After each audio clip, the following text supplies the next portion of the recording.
back on their voyage and realized what they truly discovered was themselves. The Onion looks back at This Week in History. On July 21st, 1969, astronaut Neil Armstrong became the first human to set foot on the surface of the moon. The moon, for Christ's sake. This is Tranquility Base. The Eagle has landed. Jesus H. Christ, Houston.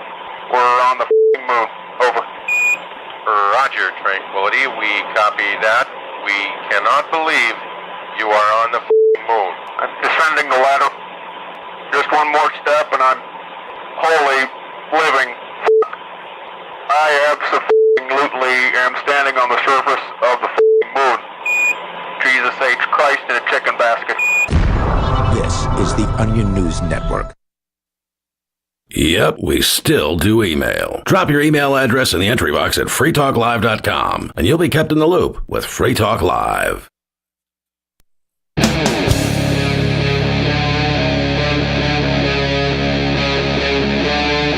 Free Talk Live.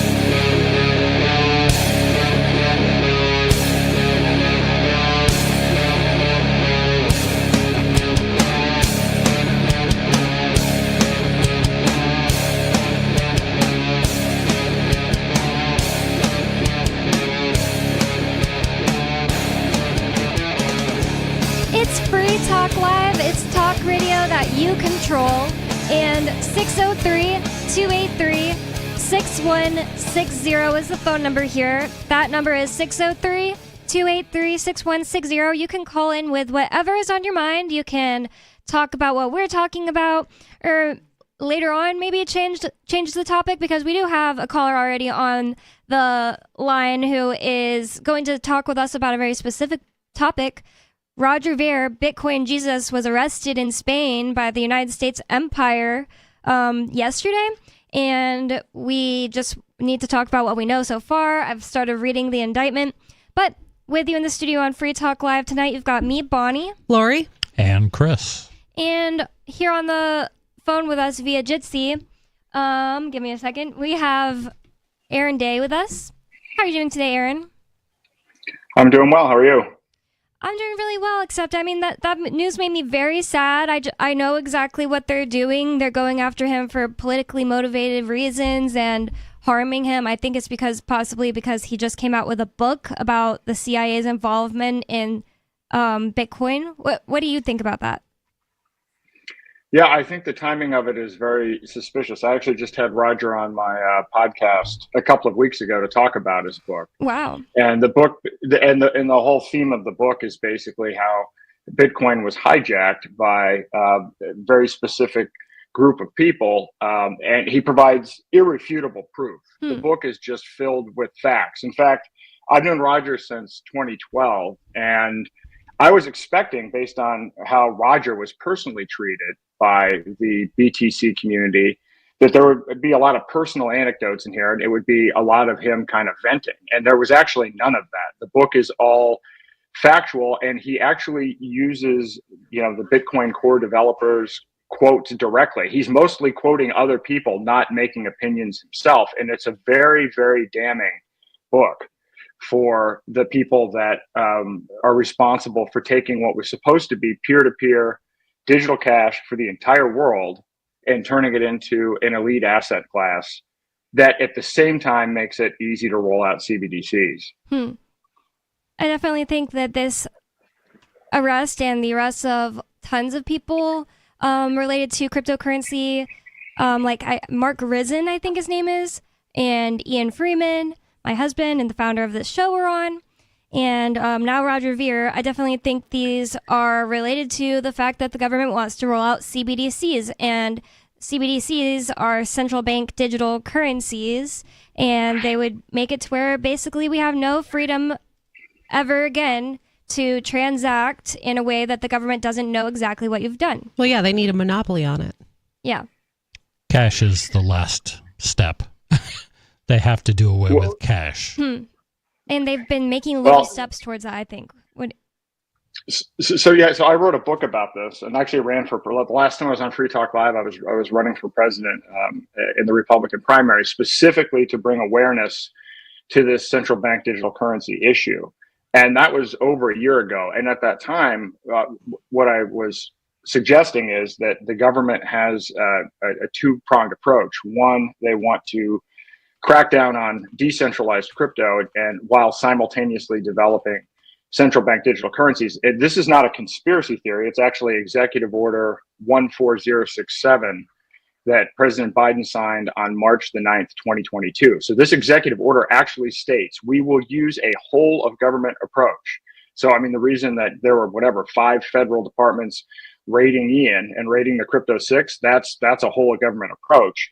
But you see that just in the past week, you've seen in lockstep. everybody from it's a lockstep. It's the FBI saying, hey, if you bought crypto from an unlicensed money transmitting service and your crypto is pooled, we can come back and claw back your crypto. Oh, you have the terrible. IRS say, you have the IRS saying, we're going to change the 1099 forms. You now have to report self-custody crypto.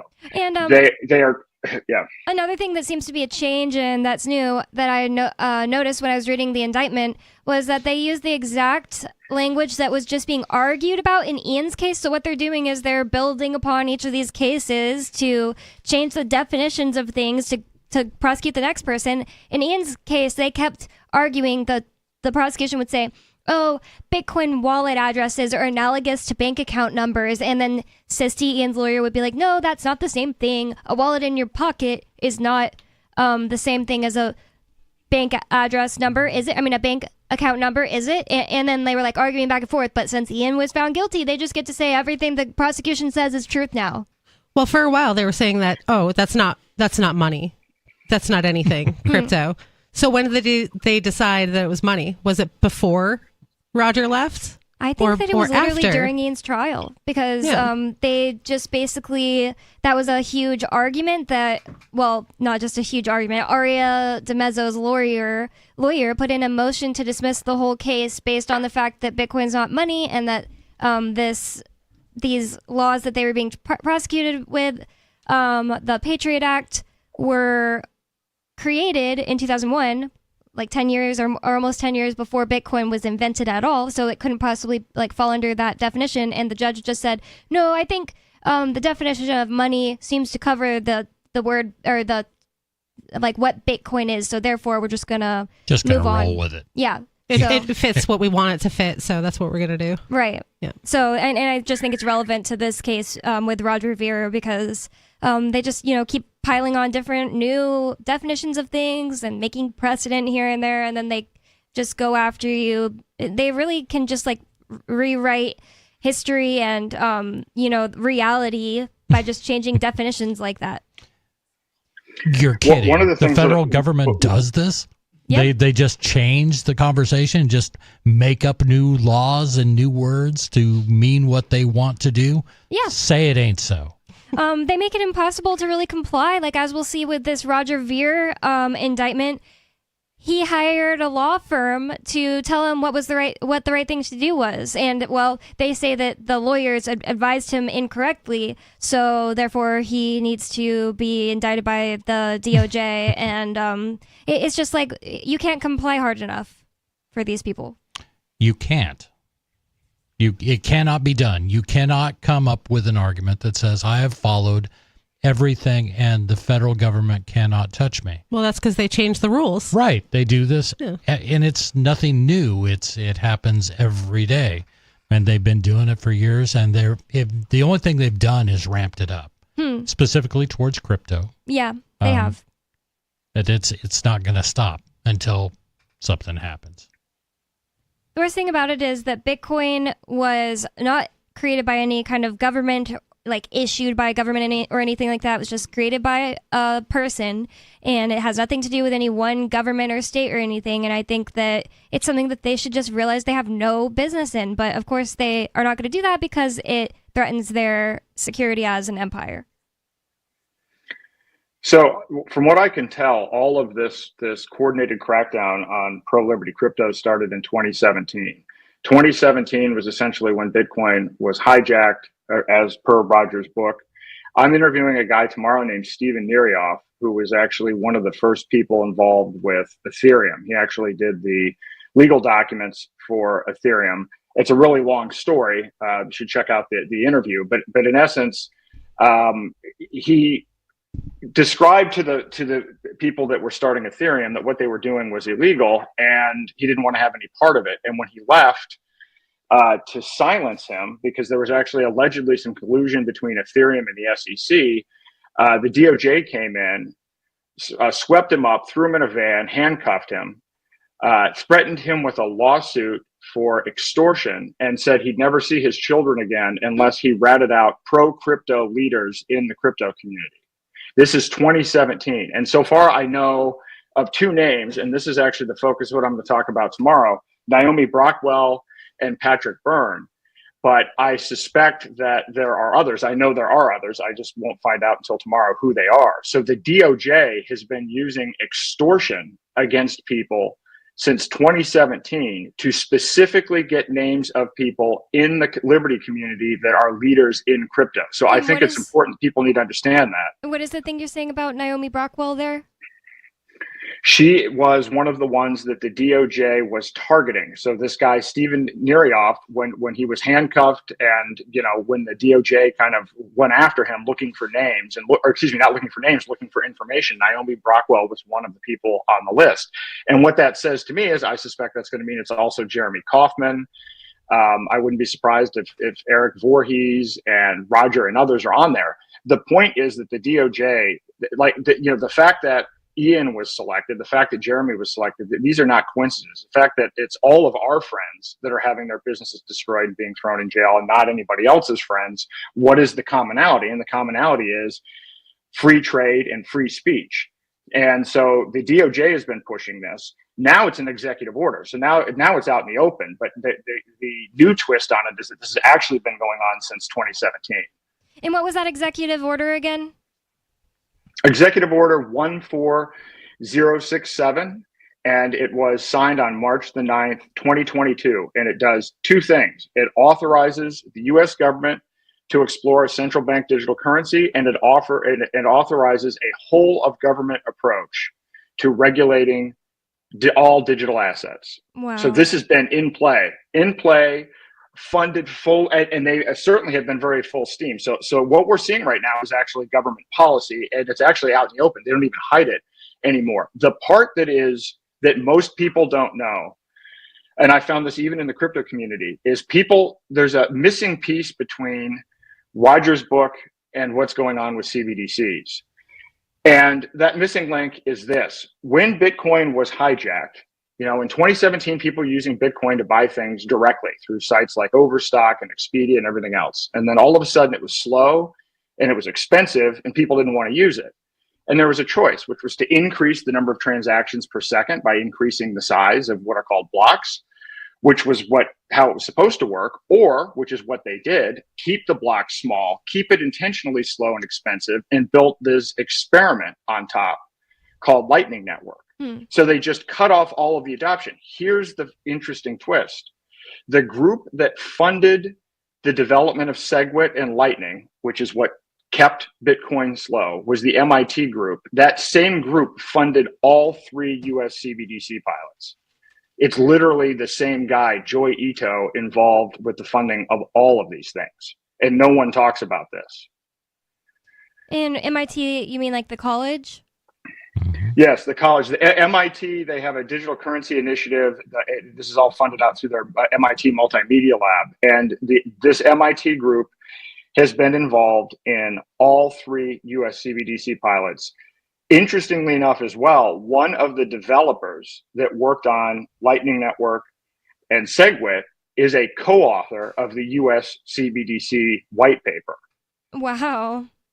Who his name is Corey Fields. Mm-hmm. You can look all of this up. Like, this is even on their website, Project Hamilton website. They have the information up. You can Google it. You can see his name. You can Google Corey Fields, and you can Google Joi Ito, and you will see that Joi Ito, in addition to running the MIT lab that funded this, he ran something called Digital Garage, which was a venture capital firm.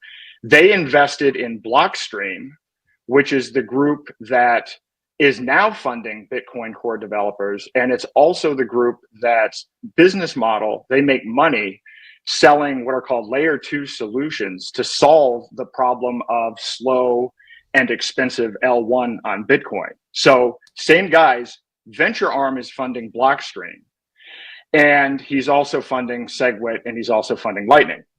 The next step is, and this is Jeffrey Epstein funded Joy Ito. Well, that's interesting. So it literally gets worse. So all of the, and in fact, Jeffrey Epstein, you can Google Jeffrey Epstein. There's an article. He's only done one interview about this. In 2017, Jeffrey Epstein did an interview about Bitcoin where he said he didn't think Bitcoin was meant to be a currency. He didn't think it was meant to be used for transactions. He thought none it of your was business. meant to be digital gold. And it Exactly. How can you say it was meant to be anything other than peer-to-peer cash when that's what the white paper says? Well, you can say it if you're funding the guy that's hobbling Bitcoin while also funding the CBDCs. So you lay out 2017 as the start of this. I mean, what about the arrests that occurred well before 2017? You know, you had Charlie Schramm going down in 2013, 2014. You had U.S. government agencies poking into all kinds of crypto stuff, early crypto stuff. I don't want to, I certainly don't want to belittle anything because this stuff is important. And you are right, for all the right reasons, that this is critical, that we have to have control of our money, and we need to do that. But I don't want people to get the impression that, you know, suddenly in 2017, they started going after crypto. They had been going after crypto, I think, since Gavin Andresen went and talked to the CIA, which is early stuff. Well, to be clear, the government was going to go after it on the government has been going after it on day one, just as they had done all cryptocurrencies prior to Bitcoin, the Liberty Dollar, and everything else that existed before Bitcoin. So I'm not saying that they ignored crypto until 2017. What I'm saying is there was a coordinated effort specifically to target pro-liberty leaders in crypto, specifically for the purpose of shutting it down to bring out central bank digital currencies. That is the arc that's different. But yeah, no, certainly they were going after everyone as they normally had in the past, but it became more, the strategy became more of how do we shut this thing down so that we can specifically at one moment in time roll out CBDC. And that's why what you're seeing right now is going on with at such an aggressive pace, because I haven't talked about what the results were of those CBDC pilots. The CBDC pilot that they did in the United States, but it was between the Federal Reserve Bank of New York and the MIT group. This pilot can do 1.8 million transactions per second. So to put this in perspective, BTC does 7 transactions per second. Mm-hmm. So this pilot, which was completed in 2022, can do an order of magnitude more transactions than the current traditional financial system. And the part that's public is they say, well, we have a few technical details to work out, but that the main next steps are related to legality and marketing. Now, I've talked to one dev who actually worked on the project, and I'm talking to somebody else who knows somebody that's currently working on this. They have surpassed what they have published. So whenever you Google Project Hamilton, understand you're seeing what they published 2 years ago. They are well beyond what was published. And so there's something important to note about what's going on with this. So it's not only will Project Hamilton replace cash and replace the existing system as we know it, it will work with another CBDC pilot called Regulated Liability Network, RLN. And what this is one ledger that will track all CBDCs and all other digital assets. So what this means is whether you have an existing decentralized crypto or what everybody's talking now is popular, a real world asset. So people start tokenizing their homes and cars and everything else. All of that will be required to be registered and KYC'd and tracked on the same ledger as CBDC.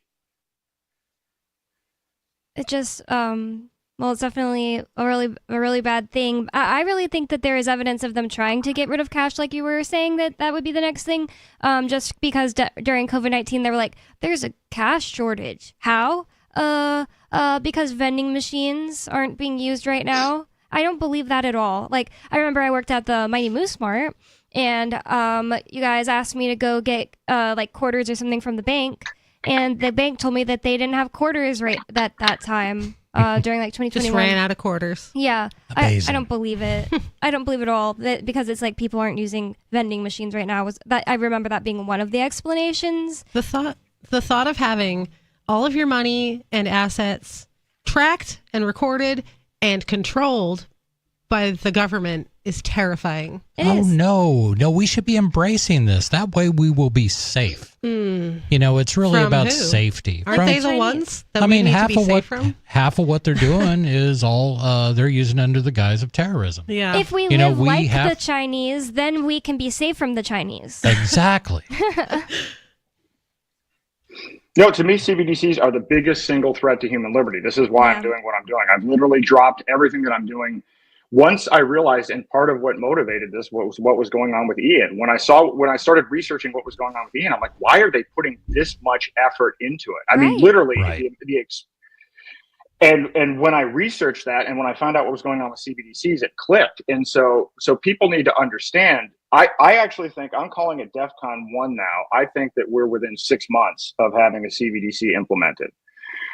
For a whole variety of reasons. And so like this, we need to be all on board with stopping this.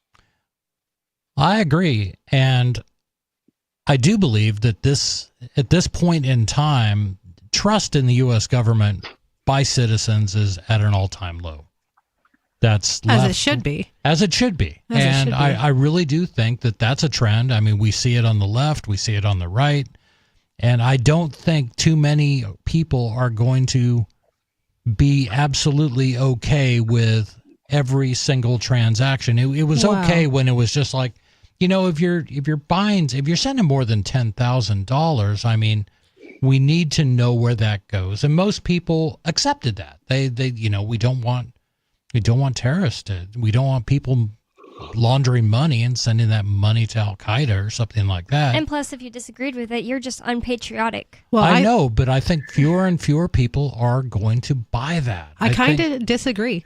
I think that the fact that everyone's suckling off the government teat, we won't give you your Social Security. We won't give you your disability. We won't give you your food stamps. We won't give you your housing vouchers. We won't give you this and that if you don't accept this. Well, all those systems will be paid through a CBDC. That's right. And those people won't fight back against it because they're so in the system that they can't in their minds. I've got some bad news. One, I think they will accept it predominantly because it will be brought about in an emergency. That's like how we got the Patriot Act, TARP, CARES, everything else. But two, the banks already actually track all of this. I actually spent some time. I took the terms of service for the 4 largest banks: JP Morgan Chase, Wells Fargo, Bank of America, and Citigroup. And I examined those contracts and looked at the terms. And here's what I found. They can cancel your account for any reason. Yes. I guess, maybe we'll get to this. Yep, we can do that. 603, well, the number is 603-283-6160. We're going to be discussing more about the arrest of Roger Ver and our CBDCs coming in 6 months. More coming up on Free Talk Live.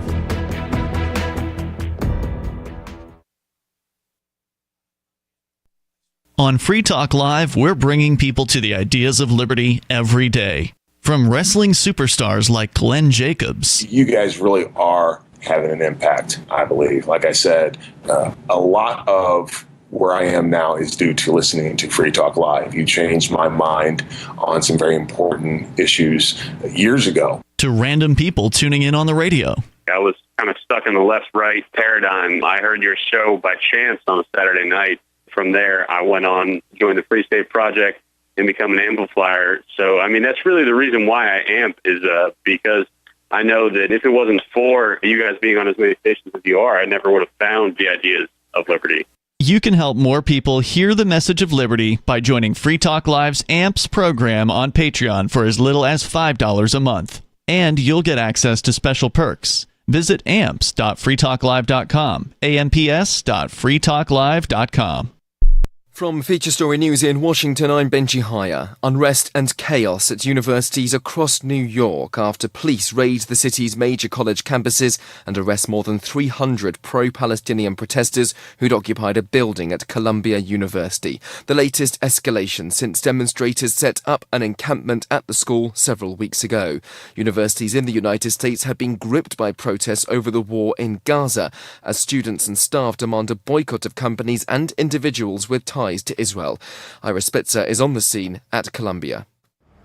There were dramatic scenes on Tuesday night here at Columbia University in New York City when police stormed a building on campus that had been occupied by dozens of protesters. A short time later, the first protester emerged with zip ties, and that was followed by several busloads of people being taken away in police vehicles. There were clashes overnight too at several other colleges, including the University of California. Its vice-chancellor described scenes of violence. It risks creating a crisis for President Joe Biden, who's pushing for a ceasefire between Israel and Hamas. His Secretary of State Antony Blinken's finishing another tour of the Middle East. Secretary Blinken says the time is now for a deal between the warring parties and that there is a proposal on the table which would bring about a 40-day truce and the release of more than 30 Israeli hostages in exchange for many more Palestinian prisoners. Kate Fisher reports. The intense diplomatic effort reflects the urgency for ending the heavy toll on civilians as US President Joe Biden heads into a re-election fight. Protests on college campuses have added to the pressure on the president to broker an end to the conflict. Mr. Blinken's also seeking to advance an ambitious post-war plan that would see diplomatic relations between Saudi Arabia and Israel and define a pathway for the creation of a Palestinian state. In the UK, the British government has started detaining migrants as it prepared to deport them to Rwanda. Julia Chapman has the details from London. Those being detained are migrants who arrived in the UK illegally. The Home Office hasn't revealed how many have been taken into custody so far, but it says more detentions will continue in the weeks to come. Last week, the British Parliament passed legislation designating Rwanda a safe country and empowering courts to ignore most legal challenges. Prime Minister Rishi Sunak says the plan is intended as a deterrent to stop people coming to the UK. The first flights carrying migrants to Rwanda are expected to take off no earlier than July. Those targeted with deportation are entitled to challenge the move in court, which could delay the process but is unlikely to stop it. From Bureaus Worldwide, this is FSN. Got Telegram? You can follow our channel there and discuss show prep with other listeners at telegram.freetalklive.com.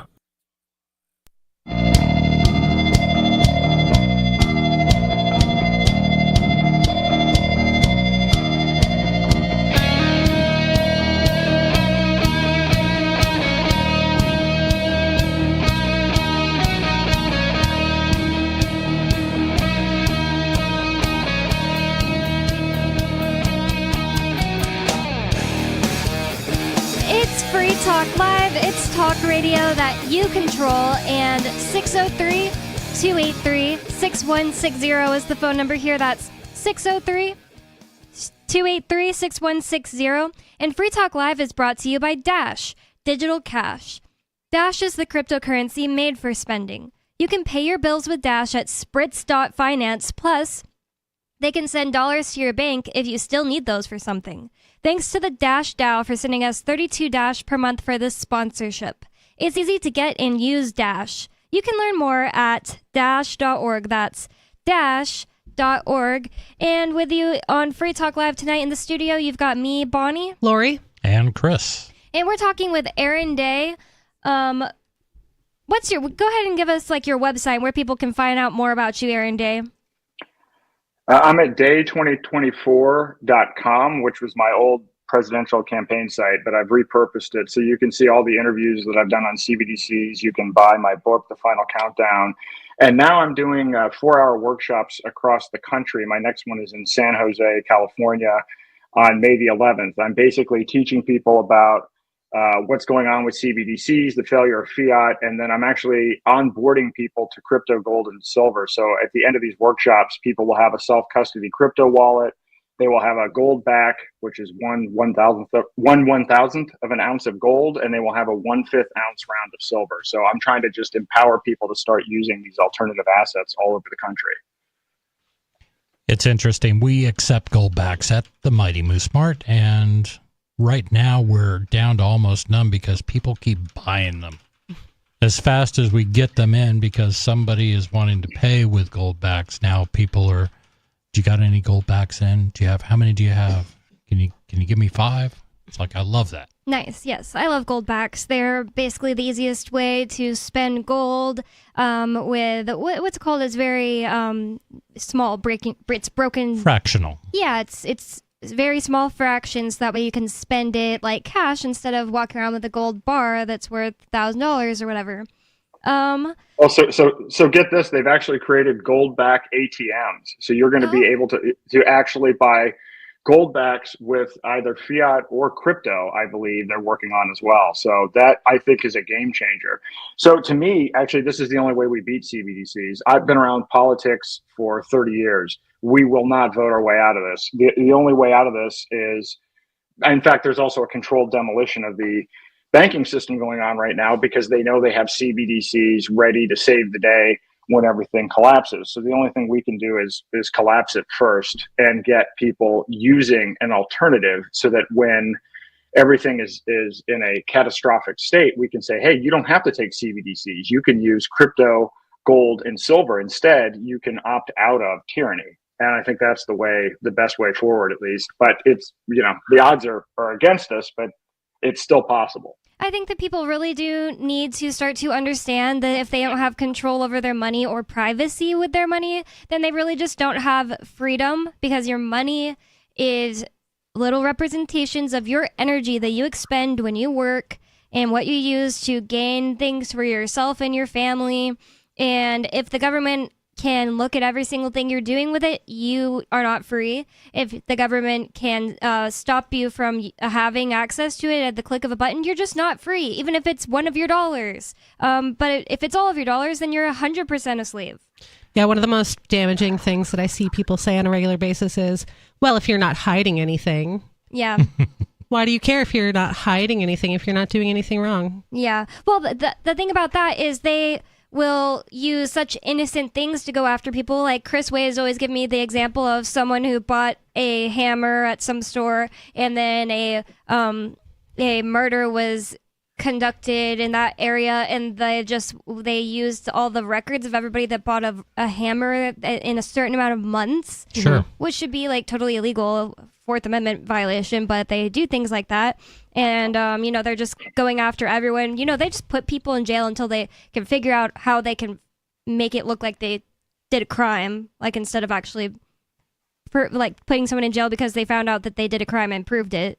Right. Yeah, they make the evidence fit their hypothesis of what happened instead of figuring out what happened from the evidence. When I was visiting Ian the other day, when we were all walking out, I was overhearing conversations with the other visitors, and I heard a conversation with a couple of them, and they were saying, oh yeah, well, with the feds, you're not going to win once they go up against you. You got to plea, because otherwise you just got to plea for something less bad to happen. Right. And it's like the public, I wouldn't say the public knows that, because those people visiting had their lives impacted by it, so they're probably more educated about the federal government going after people like Roger Ver and Ian Freeman. Right.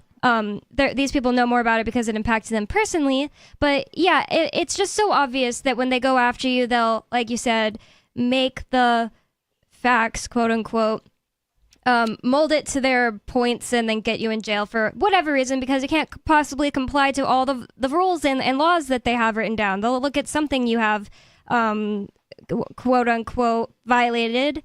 They'll look for something because there's too many hundreds of thousands of laws for you to have not violated something. And as far as the Roger Ver thing, one thing that keeps coming to mind, friend of ours, Russell Canning, who's a Free Stater, a longtime activist here, He used to be an accountant, like years and years ago, and he said that they would play a game in his office where him and all the other people would call the IRS, that there's like some hotline for accountants. All of them would ask the IRS the same exact question, and they'd all get different answers. Of course. Like, what are we supposed to calculate this for, blah, blah, blah, from what, blah, you know?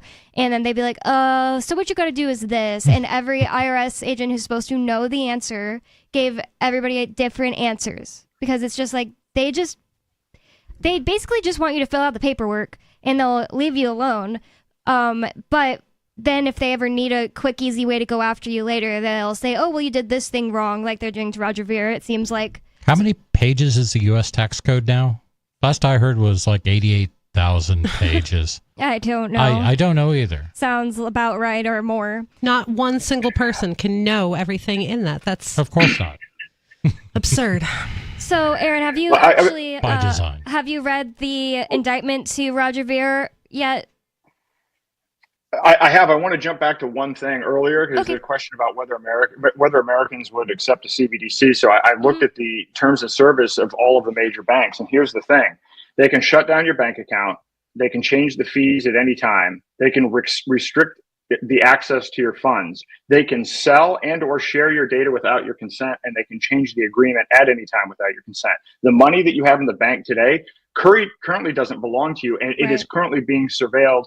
It was just announced last week that the IRS is literally giving, or the banks are literally giving the IRS people's banking information for the purpose of using AI for tax purposes. So we actually have no, we have no privacy right now as it stands. The only difference for a CBDC is that it makes the money programmable, so it's even worse. So for instance, they can just outright state you can only use this money to buy these things right out of the gates. And it's, immediately censorable, and it can be tied into things like social credit systems and everything else. And so there's an illusion here that, but now, do most people know this? No, most people do not know this, but certainly we are already being surveilled. The only difference between where we are right now is to what degree the money can be programmed. So that's, yeah, I get that. And I think you bring up a good point. It's bad now. It's horrible now. It's my first reaction to the early talks about CBDC. I'm like, wow, they're going to track every transaction. They do that now, unless you're paying with cash. If you're using a bank, if you're using a card, it's all being tracked. They know everything already. And the government's just going to keep going to the big banks and saying, we need a little bit more. And they're going to say, well, if you're not going to fine me, okay, I don't care. But it is horrible, and it's going to get worse. We know this. I just want one quote I want to throw out there. Privacy is necessary for an open society in an electronic age.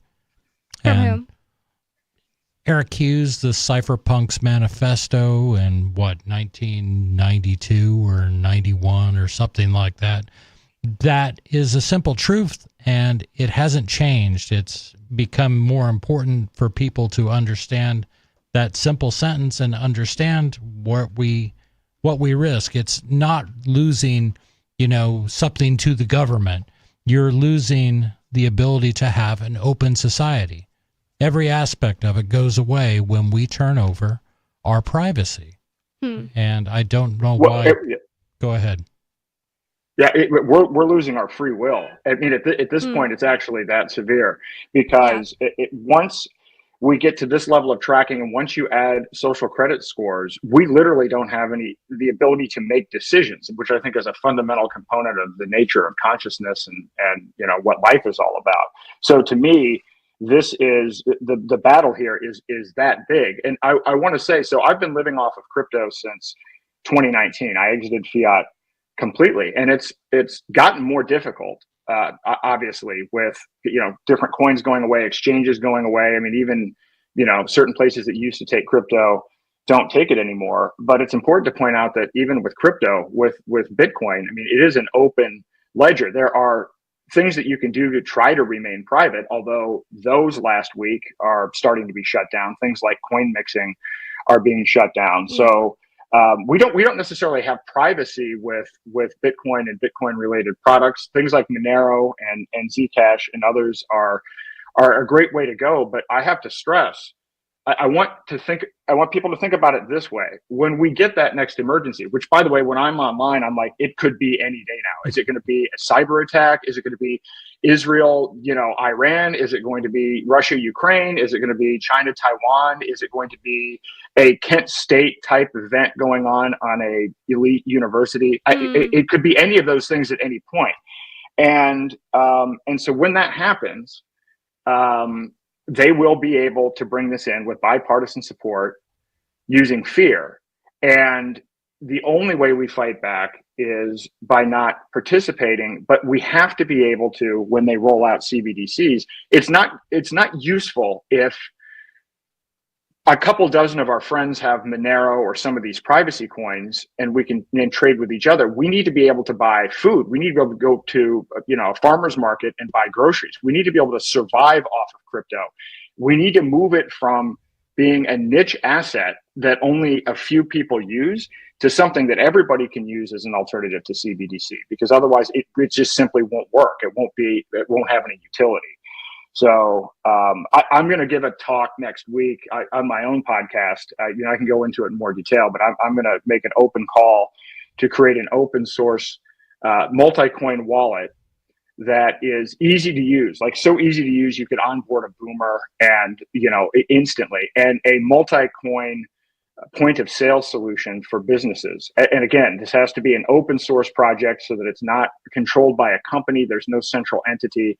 We have to build a basic multi-coin solution that is open source to be able to have something that can compete with CBDCs. And I think that open source solution should also include gold and silver. You seem to be making an interesting face over there. Chris, what did you have on your mind? No, I completely agree. Those are all good paths to go down. I mean, we have had crypto solutions that are developed, not necessarily originally open source, but AnyPay was a great solution. Yeah. It's, I guess, I'm not sure its current state. But the idea that you could accept different cryptos as a business, for me, it was really appealing that I could do that and let someone else accept it for me, like employees, and I could still be secure through that whole transaction. That was great. Something like that needs to happen. I just don't know how far, what the economics might be of someone getting to develop that. Even open source needs economics behind it. Yeah. So let me be clear. I'm going to say if CBDCs are here in 6 months, it's an existential threat to every crypto. Yeah. So this should get funding from the communities in multiple coins on the basis of, if we don't build this so that it actually has utility, we're all gone and all of this is going to be wiped out. And I want to say something that when I got my first Bitcoin in 2012, I was like, wow, like it was a magical experience, right? It was fast, it was cheap, and I knew there was no banker, there was no third party involved. It was better, easier, and cheaper to use than anything that existed. That was in 2012.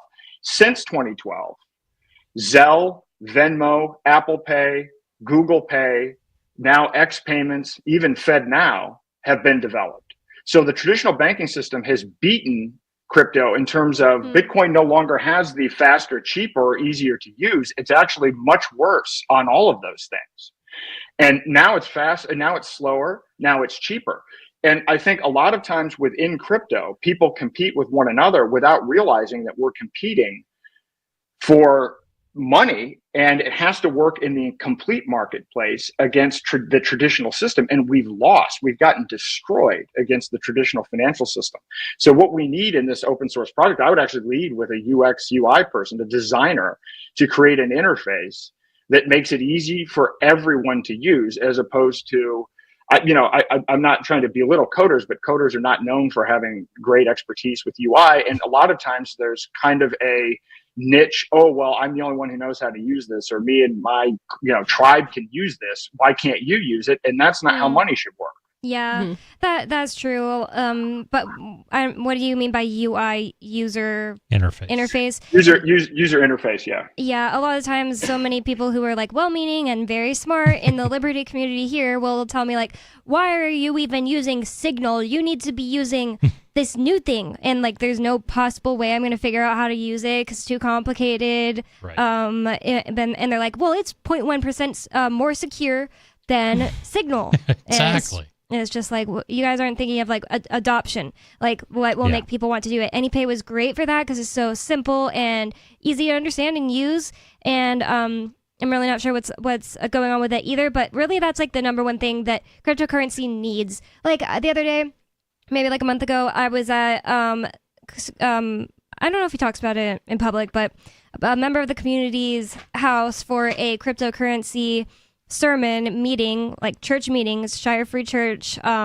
He's a Shire Free Church minister, and he gives a sermon about Bitcoin and then or cryptocurrency, and then there's a discussion after, and the discussion had turned into, by the time I got there, what is like the next thing that cryptocurrency needs for mass adoption? And so many people were just like, I just felt like completely missing the point. I was like, you know what it needs is like people to just go and ask everybody that they buy from, like, would you take cryptocurrency for this anytime you buy something? And then also really needs a new AnyPay, like something that has a bunch of people behind it.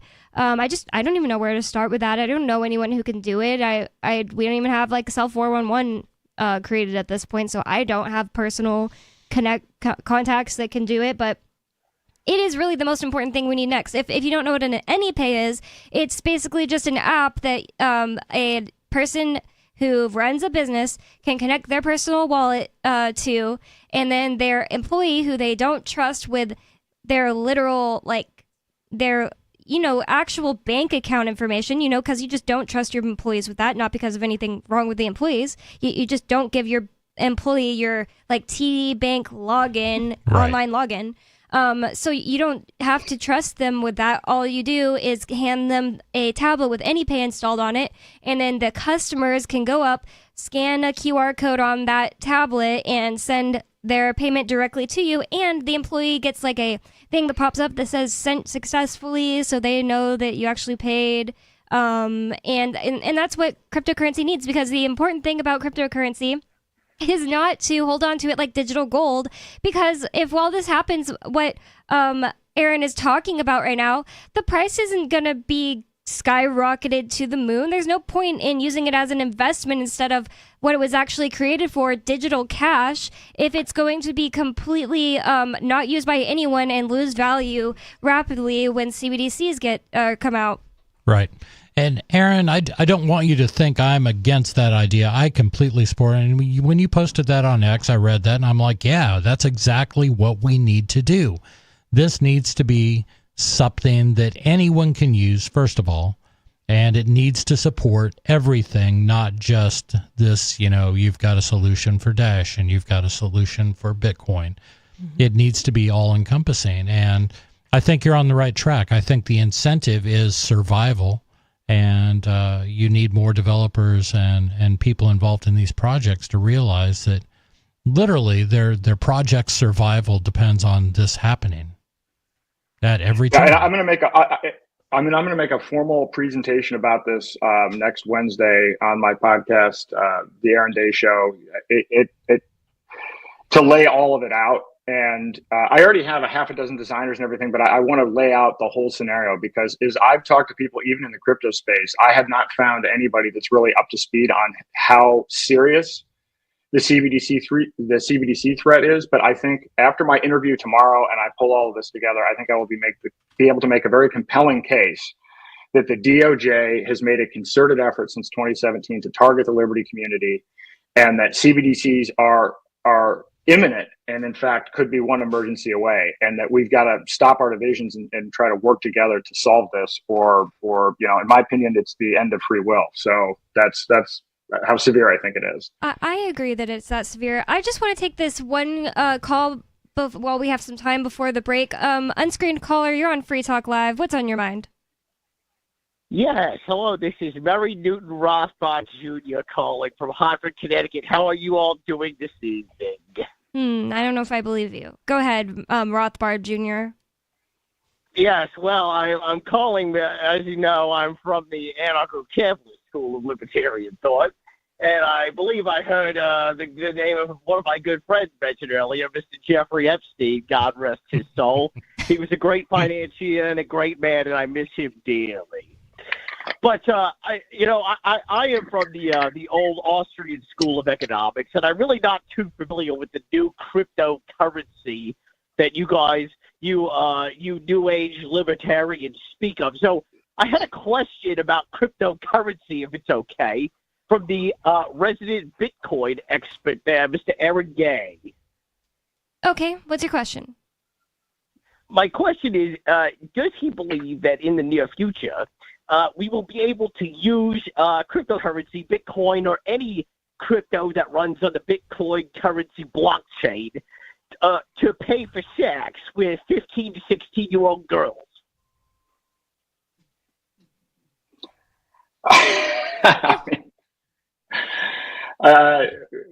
Do I think that's an interesting question? And thank you well, for sure. Rothbard Jr. Yeah.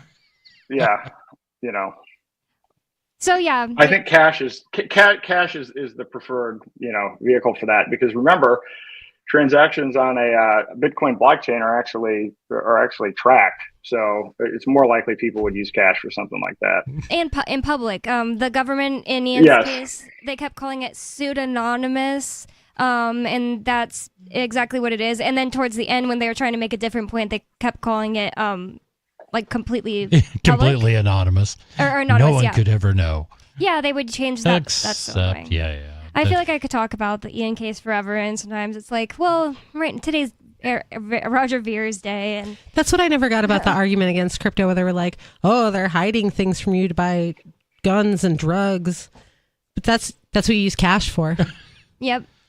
That's the thing. I was reading after Roger's indictment, I was looking into U.S. reports on money laundering and what is being laundered. What money is being laundered. And the vast majority, it's U.S. cash. Huh. I mean, it's not cryptocurrency. It's not any of this. I mean, there is so little adoption of cryptocurrency. The idea that these vast criminal enterprises are just using Bitcoin and other cryptocurrencies to shuffle money around, it's not the case. It would be something we could say for crypto adoption if it did.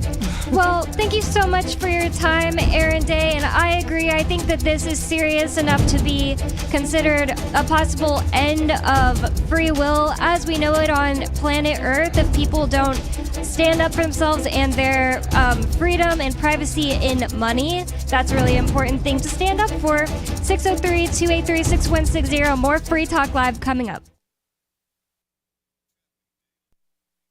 Join liberty-minded voluntarists, anarchists, and libertarians from June 13th through the 16th for the 8th annual Fork Fest at Rogers Campground in the beautiful White Mountains of New Hampshire. Fork Fest is a fork of the Porcupine Freedom Festival, which has sold out in recent years. Fork Fest happens the weekend before the Porcupine Freedom Festival. Fork Fest is decentralized, which means that there's no ticket cost and no one is in charge. All you have to do to join the fun is reserve your camping site, RV site, or motel room with Rogers Campground for June 13th through the 16th. You can find out more at the unofficial website, forkfest.party. You can also connect with other attendees on the Forkfest Telegram and Matrix chat rooms, as well as the Forkfest Forum. You can find links to those at forkfest.party. We hope to see you there June 13th through the 16th. Forkfest.party. The new 4th edition of Healing Our World, The Compassion of Libertarianism will take your understanding of liberty to a deeper level and has over 1,300 updated references, new cartoons, and a foreword by Dr. Ron Paul. With discounts for multiple book purchases, the 4th edition of Healing Our World is a great gift for the liberals, pragmatists, environmentalists, and Christians in your life who think libertarianism is cold-hearted. Get yours today at healing.freetalklive.com and use promo code FTL for a $5 discount. There are lots of ways to listen to Free Talk Live. Our podcast has been around since podcasts began, and now the FTL feed is loaded with content besides our full show archives. Did you know that we make it easy for you to customize your podcast subscriptions? We have different feeds, one that includes only our full shows, one with just the Daily Digest, and our main feed that includes everything. You decide what you listen to. It's quick and easy to customize your feeds at feeds.freetalklive.com. That's feeds.freetalklive.com. You're listening to the live edition of Free Talk Live. Hour number 2 is next after the news here on the Liberty Radio Network at LRN.FM. From Feature Story News in Washington, I'm Benji Haya. Unrest and chaos at universities across New York after police raid the city's major college campuses and arrest more than 300 pro-Palestinian protesters who'd occupied a building at Columbia University. The latest escalation since demonstrators set up an encampment at the school several weeks ago. Universities in the United States have been gripped by protests over the war in Gaza as students and staff demand a boycott of companies and individuals with ties to Israel. Ira Spitzer is on the scene at Columbia. There were dramatic scenes on Tuesday night here at Columbia University in New York City when police stormed a building on campus that had been occupied by dozens of protesters. A short time later, the first protester emerged with zip ties, and that was followed by several busloads of people being taken away in police vehicles. There were clashes overnight too at several other colleges, including the University of California. Its vice-chancellor described scenes of violence. It risks creating a crisis for President Joe Biden, who's pushing for a ceasefire between Israel and Hamas. His Secretary of State Antony Blinken's finishing another tour of the Middle East. Secretary Blinken says the time is now for a deal between the warring parties and that there is a proposal on the table which would bring about a 40-day truce and the release of more than 30 Israeli hostages in exchange for many more Palestinian prisoners. Kate Fisher reports. The intense diplomatic effort reflects the urgency for ending the heavy toll on civilians as US President Joe Biden heads into a re-election fight. Protests on college campuses have added to the pressure on the president to broker an end to the conflict. Mr. Blinken's also seeking to advance an ambitious post-war plan that would see diplomatic relations between Saudi Arabia and Israel and define a pathway for the creation of a Palestinian state. In the UK, the British government has started detaining migrants as it prepared to deport them to Rwanda. Julia Chapman has the details from London. Those being detained are migrants who arrived in the UK illegally. The Home Office hasn't revealed how many have been taken into custody so far, but it says more detentions will continue in the weeks to come. Last week, the British Parliament passed legislation designating Rwanda a safe country and empowering courts to ignore most legal challenges. Prime Minister Rishi Sunak says the plan is intended as a deterrent to stop people coming to the UK. The first flights carrying migrants to Rwanda are expected to take off no earlier than July. Those targeted with deportation are entitled to challenge the move in court, which could delay the process but is unlikely to stop it. From Bureaus Worldwide, this is FSN. With FSN Spotlight, I'm Simon Marks, checking in today on the state of the US relationship with China after their face-to-face meeting on the sidelines of the APEC summit in California last autumn. Presidents Biden and Xi expressed hope that a new era of communication and, in some limited areas, collaboration was upon them. Long-abandoned hotlines were re-established. There was talk of working together to reduce the flow of fentanyl into the United States, but the US is now angry over China's aggressive use of water cannon against Filipino vessels in the South China Sea and worried about whether Beijing is supplying weapons to Russia. The Chinese deny it. Bob McMahon of America's Council on Foreign Relations. I'm thinking back to what now seems like a very remote period, which was only late last fall, the Biden-Xi summit. One of the takeaways that people were touting as a positive was like, oh, we're ready to talk again and cooperate on potentially limiting the fentanyl supplies. If all these other things weren't going on, one would say, great, we can spend some time on an issue that could actually save some lives. But it just seems like an issue like that gets crowded out while you're talking about making sure there's signaling in place so that there's not a mishap in South China Sea, East China Sea, over Russia, Ukraine. The issues are so epic. It's just maybe like managing this as opposed to trying to solve anything. Of course, neither side last autumn indicated that one face-to-face meeting in California could possibly solve all of the difficulties in the bilateral relationship. With FSN Spotlight, I'm Simon Marks. A reminder of our top story, chaos and unrest in universities across New York after police raid the city's major college campuses and arrest more than 300 pro-Palestinian protesters who'd occupied a building at Columbia University, the latest escalation since demonstrators set up an encampment at the school several weeks ago. Staff and students nationwide are demanding a boycott of companies and individuals with ties to Israel. There have been clashes too at several other colleges, including the University of California, its vice-chancellor describing scenes of violence.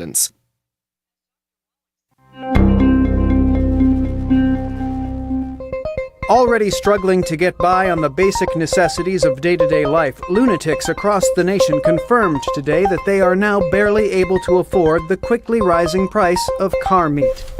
I've got 14 Barbra Streisands to feed and 3 more on the way. Day and night they shout, "We're hungry, Admiral. We want grade A Honda loaf. We want Nissan truck." I just want to know what Bruno Mars plans to do about this. He sits around all day eating Audi ribeye and limousine bouillabaisse while we scrape by with taxi shanks. Meanwhile, the men at arms are still overseas fighting the war on Wheel of Fortune. For more on this story, check this week's Onion Review. This is the Onion News Network. Our Matrix server is about as free as internet chat can be. Join the existing rooms or create your own at chat.freetalklive.com.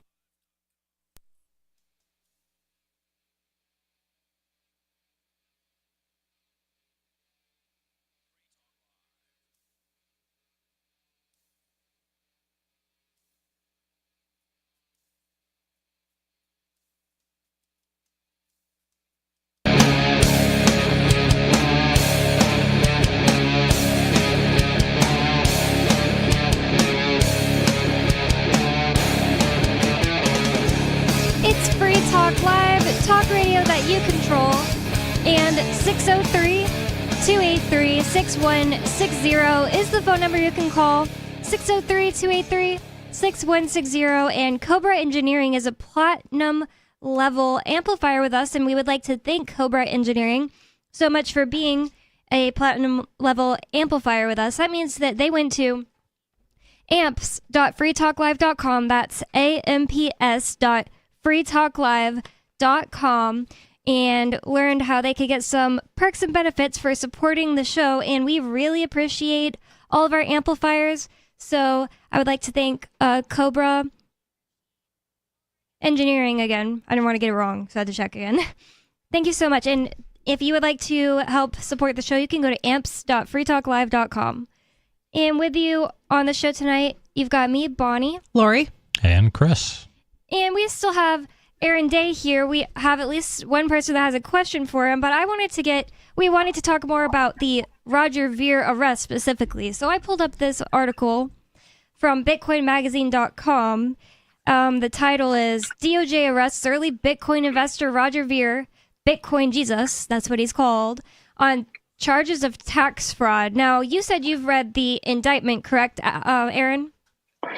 I have read the indictment, and it's 26 pages long, right? And it just basically goes through step by step kind of a timeline of actually, when you read it, it's hard to come away thinking that Roger's guilty. It's like, well, he hired this attorney, then he hired this attorney, and then he hired an appraiser to determine the value of his business, and then he hired another appraiser, and so. To be honest, again, if I believed in the integrity of the courts, I would think that Roger would win. However, frankly, after sitting through Ian's sentencing phase and everything else and watching what happened to Ian, the facts are not necessarily important in these types of federal cases. But it certainly doesn't look like on the surface Roger was doing anything wrong. And the one thing that struck me is, and I want you to go back in time and consider what we're talking about here. This was in 2014. And what the US government is alleging is that Roger had 130,000 Bitcoin. And in order to leave the country, there's this exit tax. So he would have to pay whatever this percentage is, 25%, whatever it is, he can't pay he can't pay in Bitcoin, which means he actually has to sell his Bitcoin.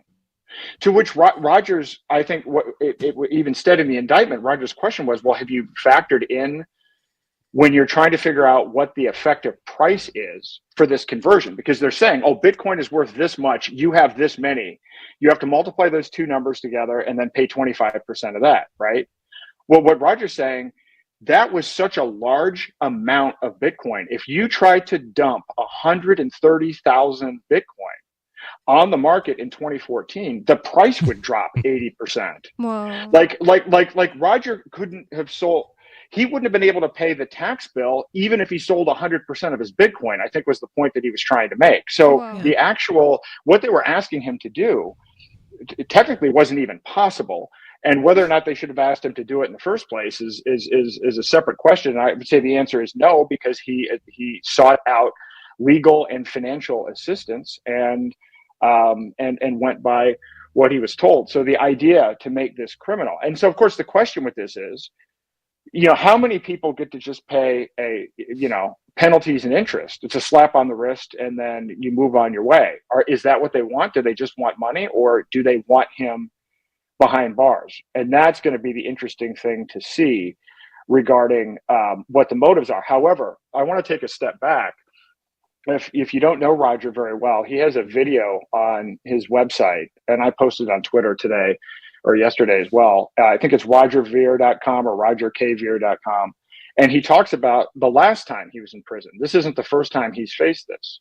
Roger went to federal prison for selling fireworks.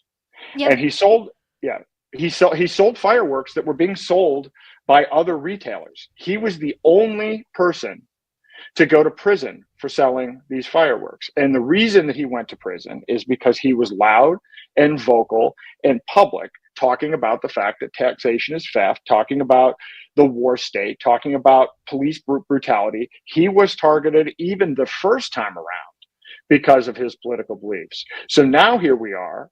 He's left the country, and he's still very much, he's been on message, but he just also happens to release this book that reveals that Bitcoin was hijacked, which is something that it appears as though the government and the Federal Reserve wanted to have happen. It's a very credible book. So what better way to discredit his book than to say, oh, you can't trust hijacking Bitcoin. It was written by a tax fraud, right? That is what they're trying to do, in my opinion, is they're trying to discount him in order to discount his message. But the book Hijacking Bitcoin, to me, is an absolute fact-filled. And I will tell you, to the extent that it's fact-filled, I tweeted about it. And the main core Bitcoin developers that Roger talks about in the book blocked me immediately on Twitter. Wow. There's no engagement in the facts. Nobody wants to discuss facts. Nobody has debated with me online. People will say, oh, Roger's bad, we don't agree with this. No one has actually made a compelling, fact-based argument to dispute a single thing that has been said in this book. So I truly do think that something is afoot here. And I checked with the co-author of the book today. They actually started writing this book in 2020. So people will say, well, it's not like the government just filed these charges today. They've been working on this, right? So there's been grand jurors, whatever they've been doing behind the scenes. And I think that stuff started in 2023, but they've been working on this book since 2020. And I certainly would imagine, knowing the state of the surveillance state, they would be aware of the fact that he's been working on it since 2020. Yep, I believe that. Yeah, that's a good point, because people like to say that a lot. Like, well, the government's been probably working on the charges, and I totally agree. They probably already knew that he was also working on the book. And plus, like, they want to go after him for more than just that. I think it's just like Ian in a lot of ways, because they want to go after Ian because he's selling Bitcoin and promoting Bitcoin, but also because of his radio show. Mm-hmm. And they always want to stop subversive people from having a voice. So like when they raided our house, they unplugged random wires connected to getting our show out to the radio, and this was just the perfect time for them to drop these charges against Roger right after he wrote a book. I don't know if they think that it maybe makes him look bad and less credible because he's been arrested, because there are actually people who think like that. It's super sad that there are people that think like that if you are charged with something, you are guilty. There are even free staters that think like that, and it's getting really annoying. There's like a personal thing happening right now where a friend of mine is charged with something, and not half, maybe less than half of the people are saying, yeah, well, that's basically he's guilty. It's just like, how are you even a libertarian at that point? Like, you just don't know how this works, do you? And it's the same thing with Roger Ver. There were already big crypto people yesterday saying, good riddance. I pay my taxes. You are not in crypto for the right reasons. Congratulations. Right. Well, one of the other things that surfaced, and this is related to this hijacking of Bitcoin. So Bitcoin was hijacked. This company, Blockstream, is the beneficiary of this. And I'm not going to go into all the details of Blockstream, but this is an absolute fact. The first and largest investor in Blockstream is a company called AXA, and their CEO was literally the president of the Bilderberg Group. So you want to talk about conspiracy theories? This is who dumped money. It has all of these MasterCard people and traditional finance and everything in it. But there was a tweet that surfaced where one of the co-founders of Blockstream threatened to report Roger to the IRS. And listen, I don't care who your competitors are or who your enemies are. If you are weaponizing the IRS against anybody, you're the problem. Yeah, that's like threatening someone's life. I mean, that's what they literally do. They take people's lives away. Using the government gun. Saying that the person, quote, caused loss to the IRS. And it's just absolutely ridiculous because they don't deserve any money from you. And that's what they say in the indictment to Roger Ver, that he caused some certain amount of loss to the IRS, and it's absolutely ridiculous that they think just for renouncing your citizenship that they are owed money. It's crazy. I hope some people absorb the fact that when they tell others, oh, if you don't like it, just leave. I hope they absorb the fact that you can't just leave. Yeah, you cannot. That is they so true. will not allow it. Well, you can. You just have to come up with the exit tax. Oh, no, they would probably find something else. They'd find something else. That's exactly what happened here. He paid the exit tax, and then they said, oh, yeah, it's they'll not change the right rules amount. for what the exit tax is. Right, so. yeah. That's exactly what happened here. Well, we do have a caller in the line who has a question for Aaron Day. So, Ricky from the Commonwealth of Pennsylvania, what question did you have for Aaron Day? Thank you there, Miss Bonnie. Sister Lori, Brother Chris, Brother Aaron, if I may. I do have a question, actually. Now, the Thursday morning that Saudi Arabia and Egypt joined the BRICS alliance, that Thursday night, I went on the air with Brother Ian and I made 3 predictions. I'm going to run them by you, and I have a reason for this. I want to get your thoughts on it. The predictions were that around July of 2025, gas price is going to go sky high to biblical epic proportions. And then by the end of 2025, the dollar is going to fall. And then by the end of the first quarter of 2026, I'm predicting this country will become a third world country. Now, I currently have a bet with Brother Richie, 5 dash per bet on said predictions. The only thing he did is he wanted me to put a dollar amount. I think I went too high on this. I said $10. I think it's going to be more like 8, you know. And I wanted to get this 5 dash per bet. And I wanted to get your thoughts on the likelihood that I'm going to win or lose based on my timing here. Well, it's really hard to make timing predictions, obviously, given the number of variables going on. I mean, if I were to look at these, it would have to be specific numbers. So, I mean, the first one you said gas sky high. I mean, it would have to be a specific number. But will gas? Well, yeah, I think I went too high with the $10. I think I did. I think it's going to be more like 8, but nonetheless. I think it could be more than that. I mean, if you look at one big event wipes everything out. I want to say the banking system is going to collapse no matter what. The question is whether we speed it up or not. But right now, the banks have no reserve requirements. They're not required to hold any customer deposits in reserves, and they are depending on commercial real estate, residential real estate, student loans, credit cards to be paid back on time. And they aren't. Those things are already reaching 2008 levels, which is why we had a bank collapse last week. So I think the financial system could collapse before your July 2025 timeframe, so if it's going to happen, I think it could happen even before then. What the dollar amount's going to be, who knows? The second one, though, when you say end of 2025 for the collapse of the dollar, how do you define collapse of the dollar? When I say collapse, it took us 3 calls to come to these conclusions. What it came down to, when I mean collapse, I mean it's going to completely collapse where the dollar's worth absolutely nothing. And that's where I come in for 2026.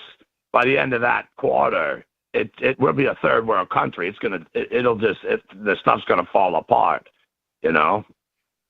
Well, let me ask you a little trick here. So, because these kinds of bets are always difficult. I've done things with prediction markets before. So the end of the dollar. So if they create a CBDC and call it something else, a digital dollar or something that's not a dollar, how does that affect this? Technically, I thought of that, but see, here's the problem, Brother Aaron. See, I thought of that, but see, it's the same fiat currency as the same fiat currency. What it's based on, see, the whole thing, why I'm making these predictions, and it's because of the BRICS alliance, that this was a plan, a well thought out plan. And to show you even more so, if you take the big anniversary, 250, and you subtract it from 2026, I'm sure you already got the math what it comes up to. It comes out to 1776. I don't see any accident here. So I'm looking at one fiat currency is the same as the next. It's nothing. It's still nothing. So they won't even be able, to the way I see it, and my predictions are correct, they won't even be able to do the CBDC because it'll be equally as worthless. It's gone because it's a gold-backed currency by the BRICS alliance that I see kicking in that I actually didn't take seriously at first until I saw Saudi Arabia and Egypt join the BRICS alliance. Now I'm taking it seriously, and it's based on other things. And I gave a full analysis that night of the players, which I'm not going to go into all of that, but I'm sure you can just envision those that are part of BRICS and plus ourselves. You know, I'll say what it's coming down to. Yeah, I'll say this. So I actually have a chapter on this in my book. The collapse of the dollar is inevitable. Every fiat currency in human history has failed. The average fiat currency lasts 27 years. Even for the last, we are the global reserve currency. If you look at the 5 previous global reserve currencies, they lasted an average of 94 years. We've been well over that. And this guy did an analysis of the 775 fiat currencies, and he found that there are 7 main reasons that they fail. And when you look at those reasons, the dollar's flashing red. So BRICS is one of the 7 reasons. One of the 7 reasons is competition from other nations. But other reasons on the top 7 list include technology. It includes inflation, government corruption, excess military spending. Again, you go down the line. The collapse of the dollar is inevitable. The question is, what is it going to be replaced with? Is it going to be replaced with CBDC? Or are we going to step in and rally everybody together and separate money and state once and for all with a multi-coin, multi-asset approach? That remains to be seen. We still have free will, so I guess we can shift that out. That's the big question there, Brother Aaron, that I got for you. That's throw it in. Now, I don't see, like I said, I think we can just forget about CBDC because it's just a repackaging of the same exact thing. Now, here's the question. Cryptocurrency, I would be fine with cryptocurrency. That would work fine for me. And I think it would work fine for people, especially if we need something to pay our workers. That's why we're going to go into a third world country. But the question is there some way are we going to be able to implement it? Well, so again, I think we are going to get CBDCs based on, and I don't know if you heard the rest of it, but the technology has already been developed. I actually think we could have it within the next 6 months. But to your question as to how to implement it, the way we implement these things, is by us starting now, by recruiting all of our friends and family. I'm going around the country doing workshops, giving people gold backs, giving people silver rounds, giving people cryptocurrency, and empowering them, teaching them, having them do the same thing, go to friends and family, go to local businesses. That's the way that we do it. And we can start it now. In fact, we don't have to start it now. People like Ian and people like Roger Ver started this in 2010. And that's, Roger Ver got the nickname Bitcoin Jesus because he evangelized and went all over the place giving people Bitcoin. Where did Roger learn about Bitcoin? He learned about it from Ian. He learned about it from Mark. And Ian has spread cryptocurrency throughout the state of New Hampshire through ATMs, signing up businesses. That's the way to do it. This is the model. It's already been shown it can be done, but what it needs is more people doing it. And in my opinion, it needs people doing it around a central mission. And that central mission now is, this isn't just a nice, cool piece of technology that you can play around with. Doing this is how we defeat tyranny. And so I think if we can get people rallied around that message, maybe we'll be able to wake a few more people up and really get this thing going. I think, like Bonnie said, something like AnyPay would be really important. Making it easy to use and spend is really important to get people to use it. And I'm more optimistic. I really do believe that people are looking for something else. They don't like the idea of a CBDC. I really believe that. I think they don't like to be surveilled. They don't. And this, like I said, crosses both political boundaries. And I definitely think people should be comparing it more to like the social credit scores that China have and stuff like that, because Republicans have already been against that. So you have at least like half people right there that won't agree. Well, thank you so much for the call, Ricky. I'm glad you got to get that question out to somebody who's an expert, because he's really serious about that bet he's made with Richie Rich, and they talk about it a lot on their show. But getting back into the Roger Ver arrest itself, this from BitcoinMagazine.com. Says Roger Ver, a prominent early investor in Bitcoin, famously dubbed Bitcoin Jesus, has been indicted by the Department of Justice on charges of mail fraud, which I haven't figured that part out yet because I haven't read the whole indictment. Well, it's anytime you send anything through the mail. But why is he being charged with it? Do you know? Because it is a stackable charge. It's you've been charged with everything else. Let's just throw mail fraud on there. It's easy. Well, yeah, they're saying he lied about the paperwork. He signed under oath that he claimed that he had this many coins, and then they're claiming that he had more coins than that, and then he sent the paperwork where he made the alleged false claim about how many coins he had through the mail, and so then they just add the mail fraud charge. I mean, it's so silly. That's standard operating procedure. That is so silly. Like, I would have thought it had something to do. When I first saw mail fraud, I was like, does this have something to do with like more of his like selling fireworks on eBay thing? That's what I thought this might be related to, maybe. No, they want to stack as many charges as they can. So when they do their press release, it lists 5 or 6 or 10 or 20 different charges. Fraudster. Because then he is obviously a criminal mastermind. Yeah, there was a vast danger to all of us. There was a survey, a study, something that they did, and they found by asking potential jurors, if somebody has a lot of charges, would you think that they're more guilty than if they had just a few charges? And they said, yeah. There was somebody on Ian, either on Ian's actual jury or somebody who was interviewed before then, I don't remember at this point, who said, yeah, I would, like, they asked that question, and she said, yeah, I would definitely be more inclined to think the person was guilty if there's more charges. It's just wow. And that's why they do it. That's why they throw things on there like obstruction and must mail have done fraud. something. Yeah, at least one of these has to be true. Look at this laundry list. He must be guilty of one of them. Yep, it's absolutely ridiculous. So it's mail fraud, tax evasion, and filing false tax returns. Ver was arrested over the weekend in Spain based on these criminal charges, and the U.S. intends to seek his extradition for trial, which is so scary. And he's apparently... Well, go ahead.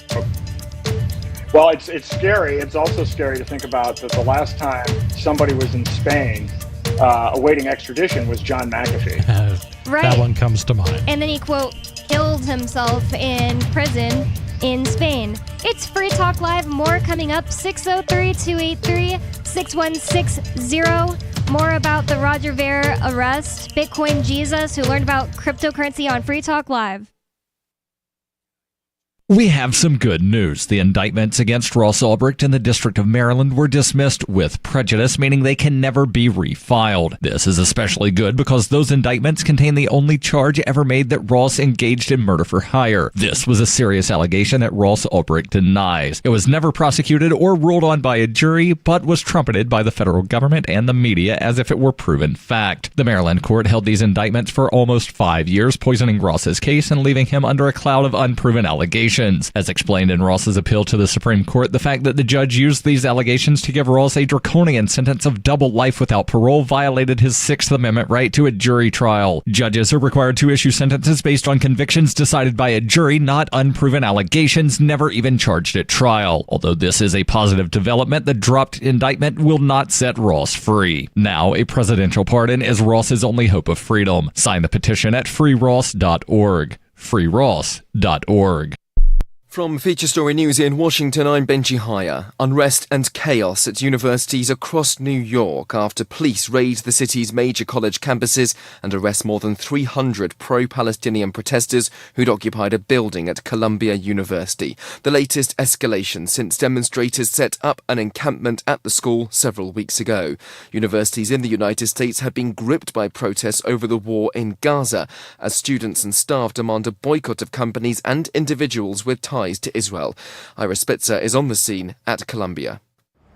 There were dramatic scenes on Tuesday night here at Columbia University in New York City when police stormed a building on campus that had been occupied by dozens of protesters. A short time later, the first protester emerged with zip ties, and that was followed by several busloads of people being taken away in police vehicles. There were clashes overnight, too, at several other colleges, including the University of California. Its vice-chancellor described scenes of violence. It risks creating a crisis for President Joe Biden, who's pushing for a ceasefire between Israel and Hamas. His Secretary of State Antony Blinken's finishing another tour of the Middle East. Secretary Blinken says the time is now for a deal between the warring parties and that there is a proposal on the table which would bring about a 40-day truce and the release of more than 30 Israeli hostages in exchange for many more Palestinian prisoners. Kate Fisher reports. The intense diplomatic effort reflects the urgency for ending the heavy toll on civilians as US President Joe Biden heads into a re-election fight. Protests on college campuses have added to the pressure on the president to broker an end to the conflict. Mr. Blinken's also seeking to advance an ambitious post-war plan that would see diplomatic relations between Saudi Arabia and Israel and define a pathway for the creation of a Palestinian state. In the UK, the British government has started detaining migrants as it prepared to deport them to Rwanda. Julia Chapman has the details from London.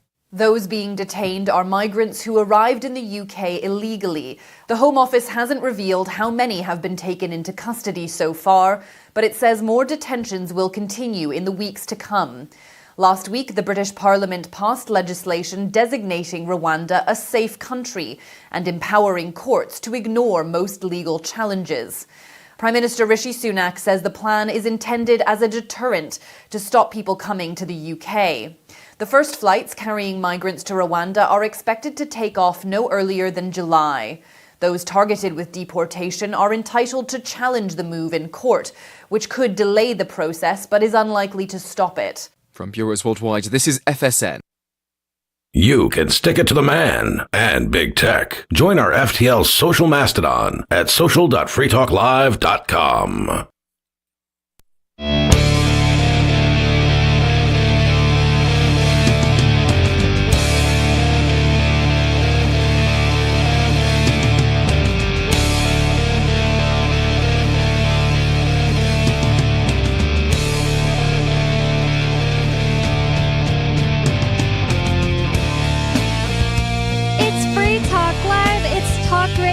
You control.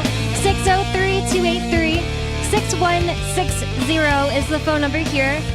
That is 603-283-6160. You can call in with whatever's on your mind. Right now we're talking about Roger Vere's arrest in Spain, where he may be extradited to the United States for mail fraud and tax-related charges. But Free Talk Live is brought to you by LibertyMinded.com. Official Free Talk Live gear like t-shirts and hoodies are available at LibertyMinded.com. Plus, you'll find a unique collection of cool and funny liberty-oriented clothing at LibertyMinded.com. That's LibertyMinded.com. And with you on Free Talk Live tonight, you've got me, Bonnie, Lori, and Chris. And in the last segment, and we have Aaron Day here joining us via Jitsi remotely. And in the last segment, we started talking about this article from BitcoinMagazine.com. Aaron Day did read the indictment. I started reading the indictment of Roger Ver. And this article says the indictment alleges that Ver, formerly of Santa Clara, California, owned and operated MemoryDealers.com Inc. and AgileStar.com Inc., both of which were involved in selling computer and networking equipment. Starting in 2011, Ver purportedly began acquiring Bitcoins for himself and his companies, amassing a significant amount by 2014. What about Sickle CAI?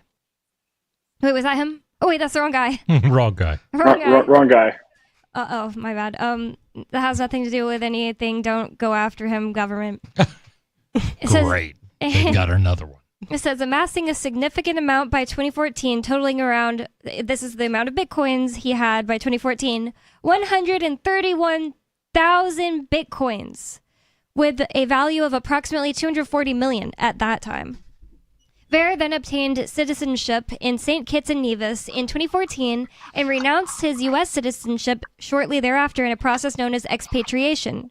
This action subjected him to U.S. tax laws, including reporting capital gains from the sale of his worldwide assets. Worldwide, people, it's so ridiculous.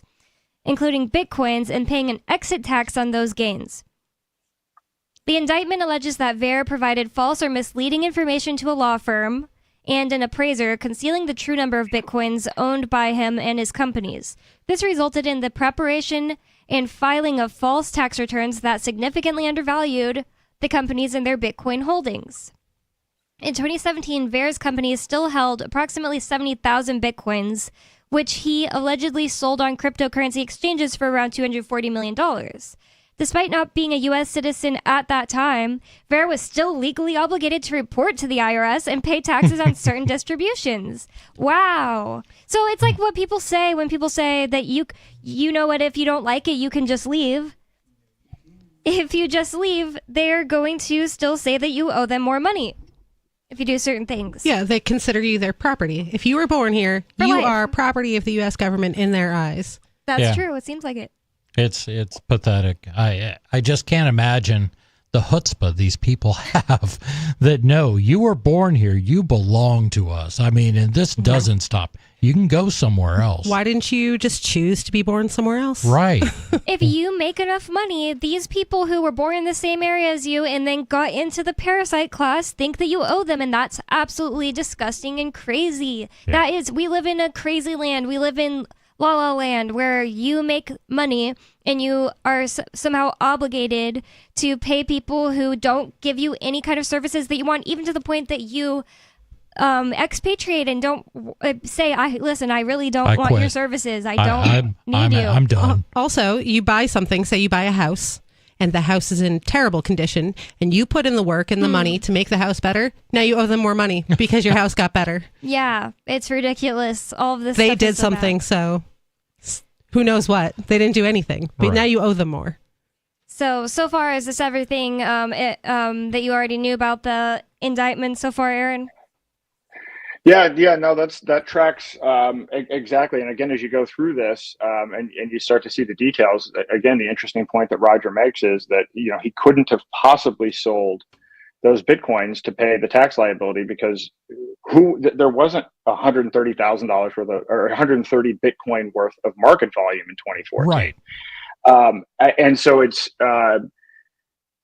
this is obviously politically motivated. But there's one other thing you have to think about this. So when I interviewed Roger, so Roger does bounce back and forth between St. Kitts and Japan. And when I scheduled my interview with him, we were going back and forth. He was going to go from Japan to then Dubai.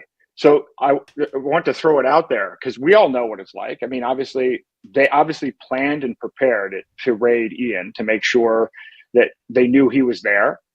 how did they know, and what level of tracking and how much investment were they putting on to know that Roger would be in Spain on that date? Because I have not yet been able to find an example of where he was on any public notice or where he tweeted that he was even going to be in Spain.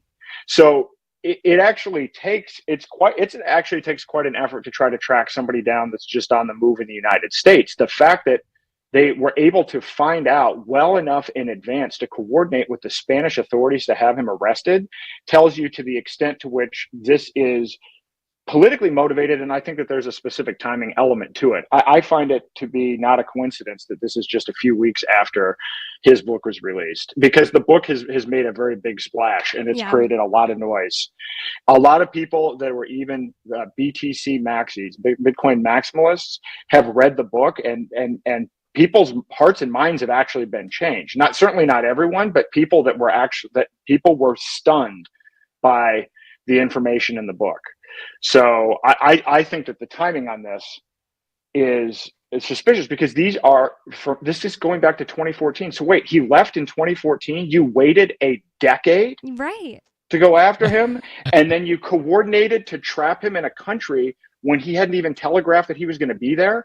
So I'm going to be tracking this issue continuously on my Twitter, which is at Aaron R. Day. I've actually created a Twitter community called Free Roger. And, if you're interested in this, follow along, join the community. I'm looking to, if there are people in Spain that can join to provide some insight as to how the prison system works there. I mean, we know it didn't work well for McAfee, but I don't want people to be alarmed, completely about that side of it. They'd already agreed to kind of extradite McAfee, so he was waiting. He was in a different prison than Roger is now, but nevertheless, this needs. Good to know. I didn't think about if he was in the same prison at all. I don't believe he's in the same prison yet, but if they do decide, but I mean, obviously they've agreed to extradite him, because if the Spanish authorities were willing to actually go along with arresting him, I'm sure they wouldn't arrest him without the intent to extradite. He wasn't being arrested for any crimes allegedly committed in Spain. So clearly this extradition is going to happen. Wow. So we have to stay on this. And, to me, this relates, by the way, to what I'm doing. Like, I think about what happened to Ian and what's happening to Roger. The purpose of it is to have a chilling effect. So the number one thing that we can do to support Ian and to support Roger is to get more people engaging in freedom, to have more people engaging in peer-to-peer transactions using alternative currencies. That is the number one thing that we can do to support these guys. We can do other things, but to me, let's take this chilling effect and turn it on its head. I agree. Let's get more people adopting these currencies. One thing that Chris Wade always organizes whenever there is some kind of big group of people protesting for Ian, and he's like, "What? We're gonna take some Bitcoin and send it to each person like in a chain, just to show we can do whatever we want. Like, and we're gonna keep using cryptocurrency." And I think that's really funny. And it's the most important thing is to continue using cryptocurrency as peer-to-peer electronic cash. Instead of just hoarding it, because what's the point of hoarding it if the government makes it so illegal the price goes down ridiculously? So this indictment alleges that when he allegedly failed to pay taxes on certain distributions when he sold 70,000 Bitcoin in 2017, it says that it caused a loss to the IRS estimated I love this. at over $48 million. Yes, alleged to have caused a loss to the IRS. How can they even assume any right to money after he left the United States 4 years after and renounced his citizenship and then sold years later? How can they say that he still owes them? It says he's legally obligated. So I'd love to be on a jury. I'd love to be on a jury and then go, well, the alleged crime here is they deprived the IRS of $48 million. I'm like, give that man a cigar. I mean, why? Why is that a crime? It's ridiculous. Well, I was working on a meme related to this, and I'm like, well, what could you do with that $50 million? And that $50 million would have bought the government 588,000 Pfizer vaccine shots, and I'm trying to figure out how many babies would have been murdered through the military budget. So I'm gonna put down a couple of data points around what Rogers' $50 million would have been used for. Yeah. So it's terrible. It's absolutely terrible to assume that it's, the IRS for the IRS to assume it's their money. This whole it's pretty straightforward what it is that they're saying. What they're saying is you lied about how many Bitcoins you had. And so lying about it through the mail is one thing. And then you actually then owe us that amount of money. And of course, it looks to me like factually, again, this is just the government's complaint. Roger hasn't had a chance to make his case, but Roger's a smart guy. And I suspect that, he actually got good counsel on this. So this is one of these situations where this may come down to a lot of internal squabbling about this stuff. It actually talks in the complaint about, it alleges that Roger's lawyers and appraisers would ask him questions like, how many Bitcoin do you have? And Roger's response back was to give, a response about the current state of the Bitcoin market and to not answer the question. So there's a bunch of stuff like that in there. But, nevertheless, to a certain degree, with all of this Bitcoin stuff, it's actually hard to potentially even remember. I mean, if he's selling Bitcoin through memory dealers through his business, how do you define the line of you have an S corporation and your business is taking Bitcoin and then you take dividends and everything else? I mean, there's not a clear line of demarcation on this. So it's not even necessarily fraud. It could be, since Bitcoin hasn't been defined as a currency,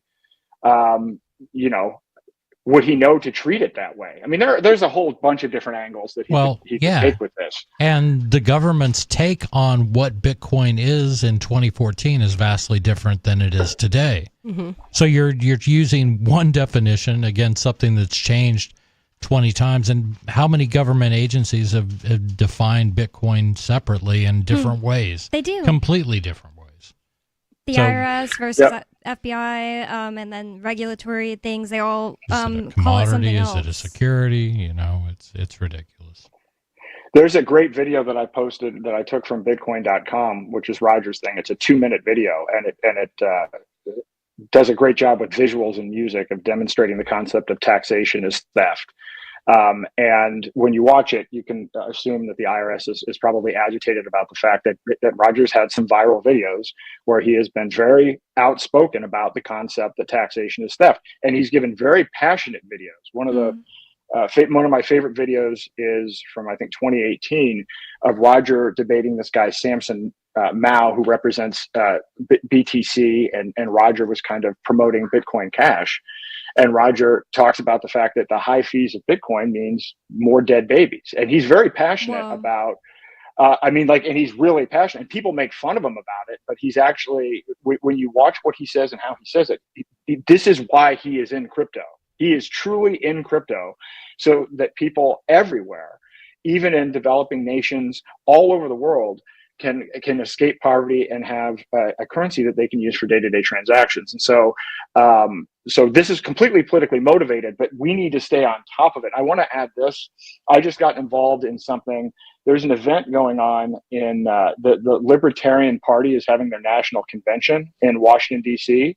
Yeah. There's this event coming up called Enemies of the State, DC Bash. So it's like 9:00 at night, Eastern time, at the Washington Hilton on May 24th.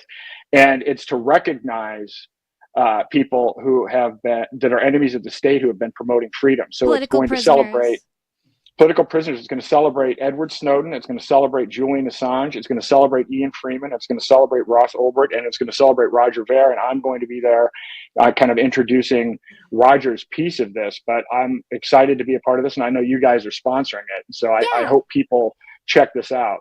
I'm going to try to be there, maybe too impossible, but Mark Edge will definitely be there emceeing the event, and I think that's a really good thing to promote. So thanks for bringing it up. I think more people need to realize what's going on. Look at all the examples there are of political prisoners, of people who just believe in, making the world a more free place. It's getting, I know I keep saying it's ridiculous, but it is, because we live in legal land, la land, and we don't live in a place that makes sense. Like, the United States is a scary, evil corporation and empire, and they will go after you if you do anything that they see as a threat. Even if it's just your opinion. Right. I know that they're trying to go after this show. There's just so many coincidences happening all at once. Now GCN's going out of business. I just really think that they're going after us still, and they thought that they could get rid of Free Talk Live by just putting Ian Freeman in a cage. They thought, because they're stupid, that just unplugging a few wires was going to keep us off the air. I mean, it did for one night, or maybe even like part of the first night that Ian was gone, then we're back on the air. It's just these people don't want the average person to know the truth. And when that person says that less Bitcoin being used, it equals more dead babies, I think these people that are protesting about Gaza really need to realize that that is actually absolutely the case. That if they don't want dead babies and a genocide happening in Gaza, well, stop using their money, the dollar, and start using cryptocurrency. Just like starve the state. Stop using any of their services. Don't be on their welfare. Grow up and take self-responsibility for yourself. Don't be reliant on these people. Use cryptocurrency and gold and cash, and just exit their system, because it's a disgusting, evil system that is absolutely directly responsible for tons and tons of, like, 1 million people in Iraq, and now how many, like 13,000 dead people in Gaza. I mean, it's related because the United States gives them tons of money every year, Israel. Mm-hmm.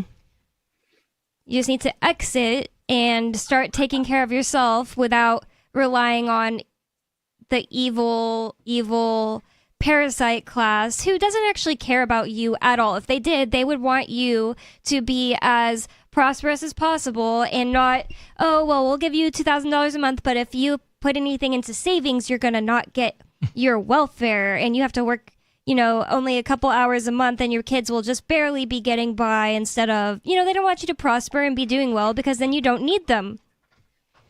Yeah, you can't have, what is it, like $2,000 in your savings, over $2,000? Nobody can do anything with $2,000. You can't relocate.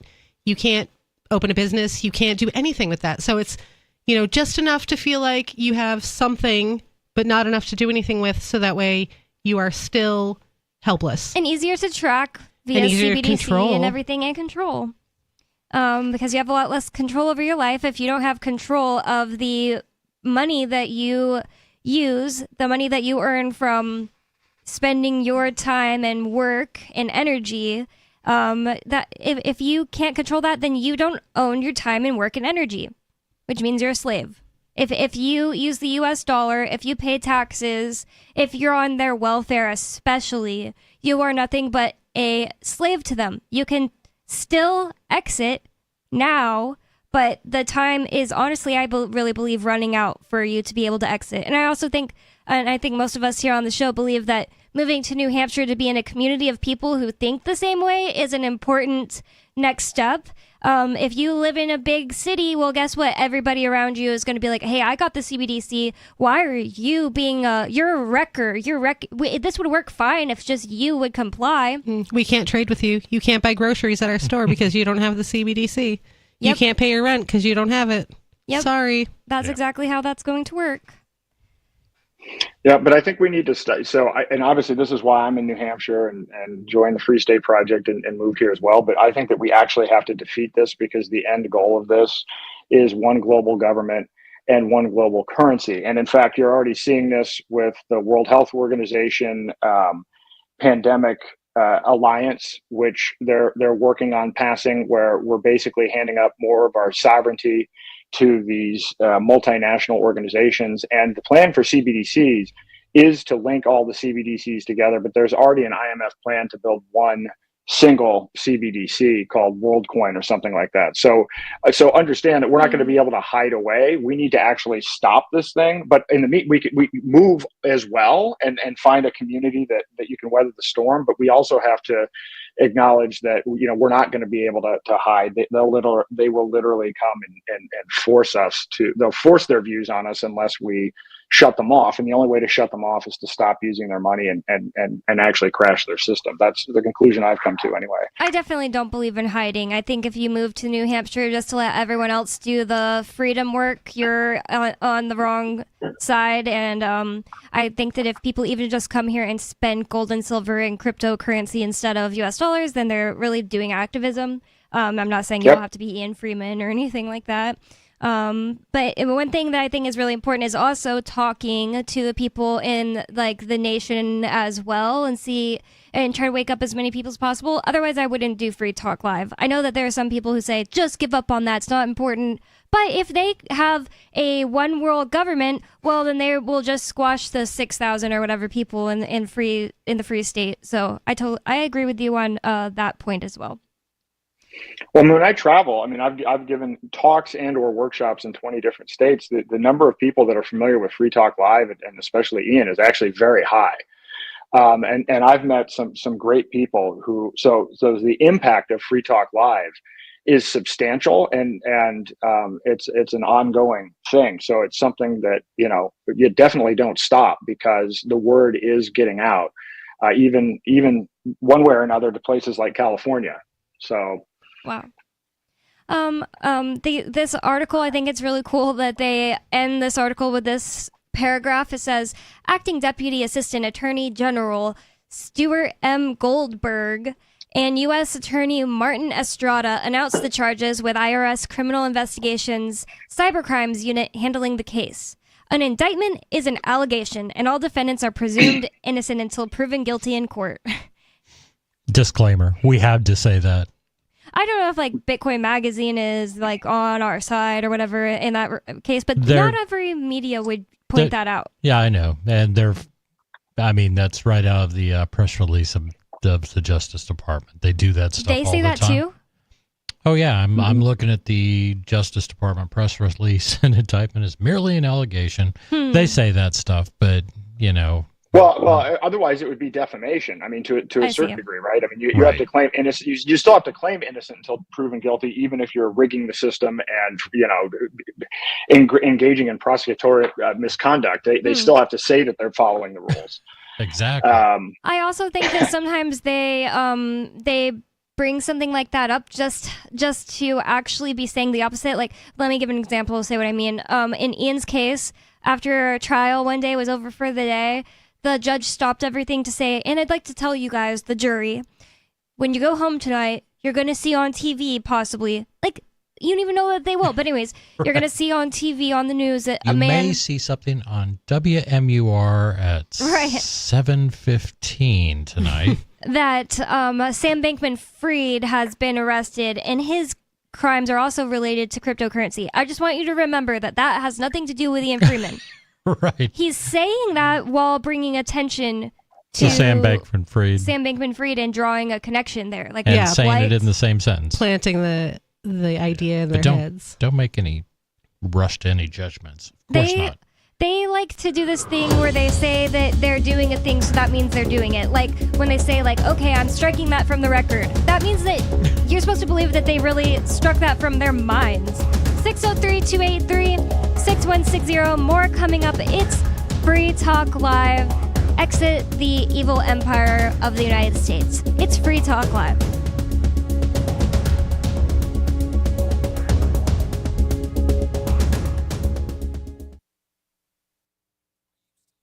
A private label brand, also known as a store brand, is simply a product manufactured by another company and sold under the store's name. I'm Holland Cook with Inflation Hacks. Kiplinger.com reports that Costco's less expensive Kirkland Signature brand batteries are made by Duracell. Eater.com says Trader Joe's orders most of its products from name third-party manufacturers. The catch is that Trader Joe's and those suppliers keep the agreement secret. Compare name brand over-the-counter pills with the pharmacy's own brand. The packaging looks very similar. Read the fine print, same ingredients. Same conveyor belt, their lips are sealed. How are you coping? Post your inflation hacks at andyoucanquoteme.com. Eleutheromania, the insatiable desire for freedom.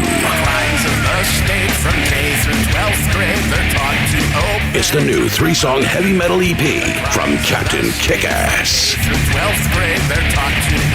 Available now on your favorite music app or get it directly from CaptainKickass.com.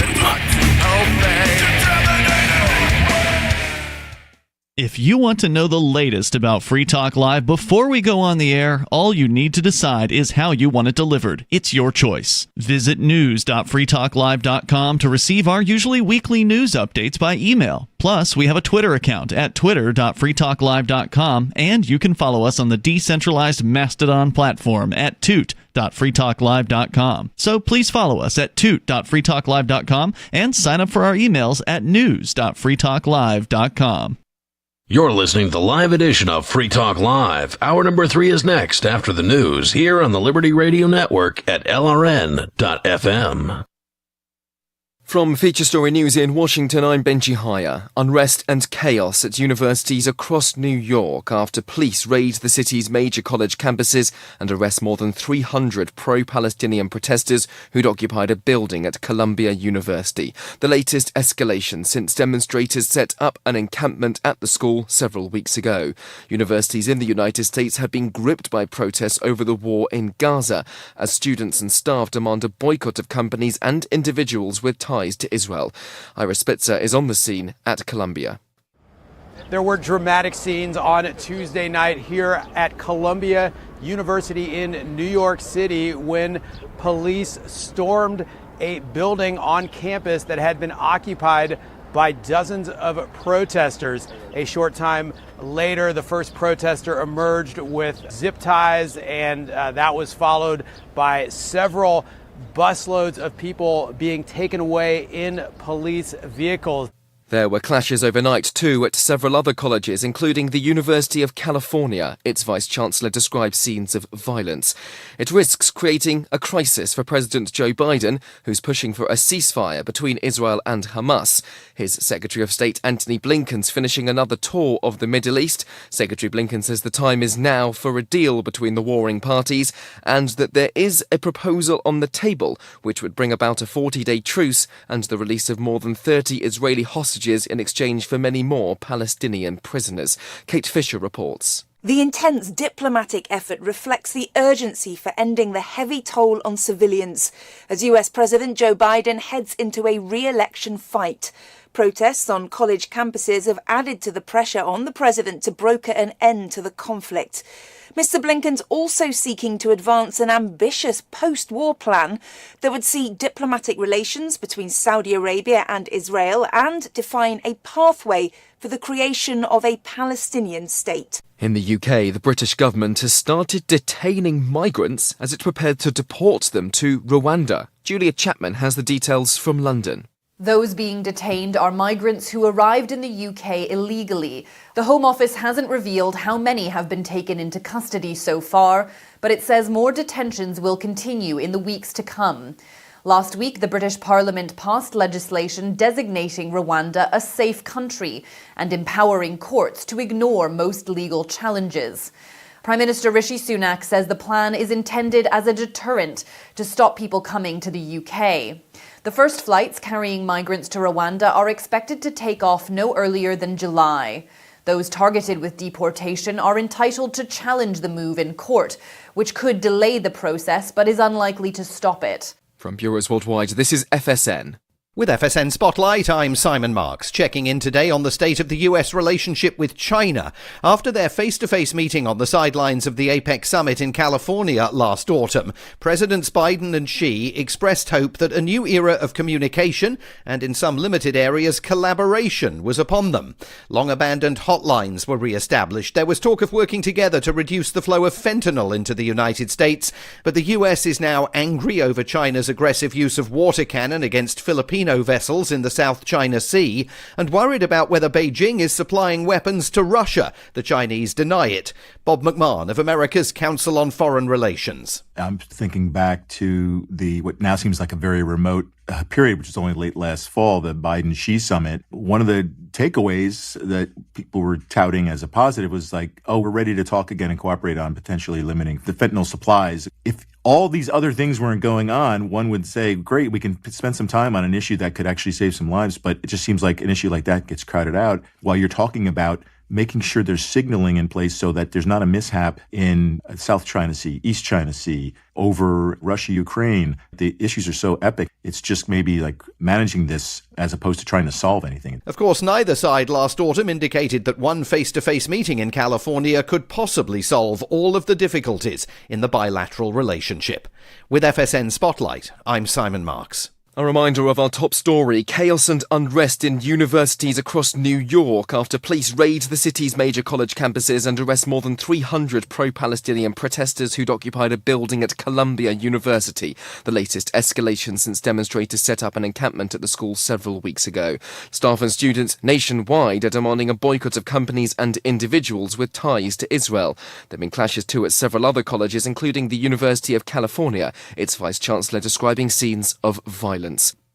Officials at PepsiCo announced today the upcoming launch of Mountain Dew Cineblast after the company's market research team unknowingly fell victim to a malicious focus group that convinced them cinnamon-flavored Mountain Dew was the next big thing. The people in the focus group, they couldn't get enough of it. And then they said, the more cinnamon, the better. So we are going to put in more cinnamon. We are really excited for people to try this product. According to PepsiCo's data, all gathered from a single group of ill-intentioned respondents, customers of all ages will love the new soft drink's murky brownish-green color and will soon be lining up to try the carbonated beverage jam-packed with ground cinnamon. Various members of the focus group told reporters they believed the company had made a great decision. Cineblast is the best. I mean, I can't wait to tell all of my friends to go buy this thing. Yeah. The only way they can make it better is if they took a couple of raw eggs, mixed them up in the bottle. People would go nuts. This is the Onion News Network. Don't miss a moment of Free Talk Live. Get our archives daily via our podcast at feeds.freetalklive.com.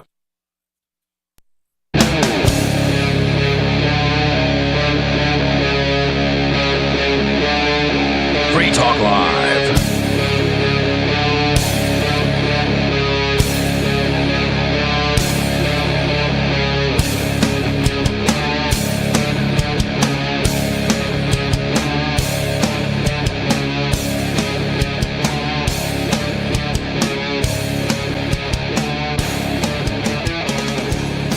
It's Free Talk Live, talk radio that you control, and 603-283-6160 is the phone number here. That's 603-283-6160. Calling with whatever is on your mind. It's Free Talk Live for a reason. You can change the subject or bring up your points about the subject we're talking about. It doesn't matter because it's Free Talk Live. And Free Talk Live is brought to you by Fork Fest, happening June 13th through the 16th at Rogers Campground in the beautiful White Mountains of New Hampshire.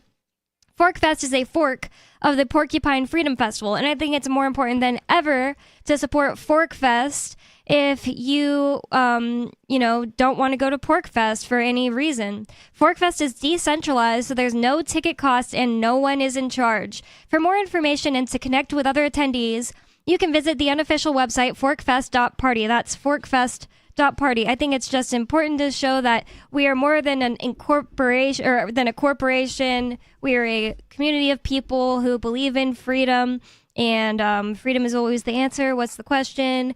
And that we aren't a group think project that only, is led from the top down or anything like that. I'm definitely going to be going to Forkfest this year. I'm not even sure about Porkfest, but with you in the studio on Free Talk Live tonight, you've got me, Bonnie, Lori, and Chris. And I wanted to go right to the phones because we have Riz on the line. Riz, you're on Free Talk Live. What's on your mind? It's the Riz Daddy, evolutionary capitalist, young fatigue. I thought you said Riz. Yeah, Riz. Well, that's a lie. So you're lying. Riz Daddy. Wait. And then I asked, are you the one from Texas? And you said, yeah. So bye. Unscreened caller, you're on Free Talk Live. What's on your mind? Well, there's a federal statute that makes it a crime for a convicted felon to be in possession of a firearm. Mm-hmm. And there's a number of things wrong with that law. There are. I agree.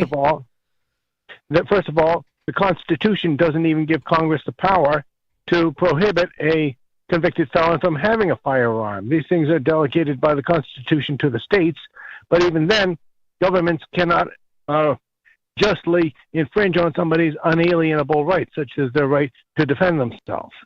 But even having said that, look at all the different ways that an innocent person can unjustly wind up with a felony conviction, such as by selling Bitcoin without a license when there's no federal law saying you need one.